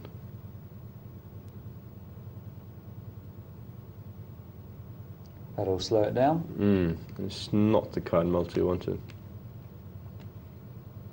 Neither player can bet here. Oof. Maniac. 4 clubs on the board and an ace on the river. I mean, if he knew he was behind and thought, I can take this with a bluff, good luck to him, but an ace may well call him. And any card to the flush as well, I suppose, you know. Well, this is it. I mean, if he was using the 4 clubs to his advantage and saying, I know you've got the ace, but I can bluff you off it with representing a club flush, then fine if you want to do that. Although I'm not convinced that was his reasoning. Right, Charlie Boy's got the pair of 6s. Charwell has to make do with an ace at the top. Both checks. Charlie Boy's got to play out here. Charwell hasn't shown any kind of strength. And he takes it down with a cool. Well, that's pretty much all we've got time for tonight. We've just got a couple of emails to wrap up the show. One here from Sam, aka Loomis, who says, you guys, he says, I joined a $5 heads up at a certain poker site and you will never guess who joined me. Devilfish05. I asked if it was him because I remember seeing the exact name in a previous tournament on the site. He said it was. He said it was, and I checked the site and his name was on there with his screen name, and it was him. I was playing the Devilfish in a $5 heads up. Way hey. I bluffed him to death, and I'm so proud of myself. Although he won after 25 minutes of the game starting, he said it was the longest heads up match online. It came down to my trip 3's queen kicker and his trip 3's 6 kicker. Unfortunately, the board had a 6 also, so his house beat my trips. I must say, when you join a $5 heads-up tourney for a bit of fun, the last thing you expect to see is a Devilfish on the other end. That is the last thing you expect to see, and I doubt it will ever happen. Thanks for that, Loomis. We've got another email here from Sam, different Sam. Hi, Dr. Tom and Johan. I'm having great fun in the low stakes, no limit games and have learned everything I know from 2 places, 2+2 Publishing and the Poker Channel. I'm joking, of course. He writes Poker Night Live. I thought I would email in a couple of observations. When an early mid-position limper, then flat calls are raised behind him, I have found that this regularly means a low to middle pair. A lot of the players will fold ace-jack, ace-10, king-queen, etc., but hang on to a pair praying to hit trips. That's a very interesting point. Also, so many of the, quotes, decent players at this level insist on berating and in turn educating the fish when they suffer bad beats. I never understand why they do this. If I suffer a horrendous bad beat, I may be screaming and throwing the keyboard across the room, but I will still type nice hand in the chat box. I want the fish to keep making these horrible plays. Thanks, guys. Great show tonight. Well, you can't fault Sam there. You don't want to educate the fish, do you? No, really not. And I've usually found that the ones trying to educate fish are really fish themselves. Yeah. A lot of the times, you know. And it's especially nice when you yourself have been sitting there and you've been getting odds to call for a draw, and you actually hit it, and then you get some education back to you. You can just sit back and smile and say, yeah, well, you did that, you know. But you don't really have to inform them of their mistakes, you know. Just sit back and enjoy. That's right, yeah. Enjoy the ride, yeah. It's a terrible thing to do to correct people for their bad play, because on the one hand you are teaching them, and on the other hand you're giving them a reason to quit the game because they feel bad about themselves because you're on their case. So don't do it. Just make them think that they were quite right to draw to their flush draw for a pot-sized bet on the turn, and hopefully they'll keep doing it. Well, we've run out of time here on Poker Night Live. It's a tragedy, but it happens regularly. It's been a thrilling multi-table tourney, but now myself, Dr. Tom and Johan will have to love you and leave you, and I hope you'll tune in again later tonight for more Poker Night Live.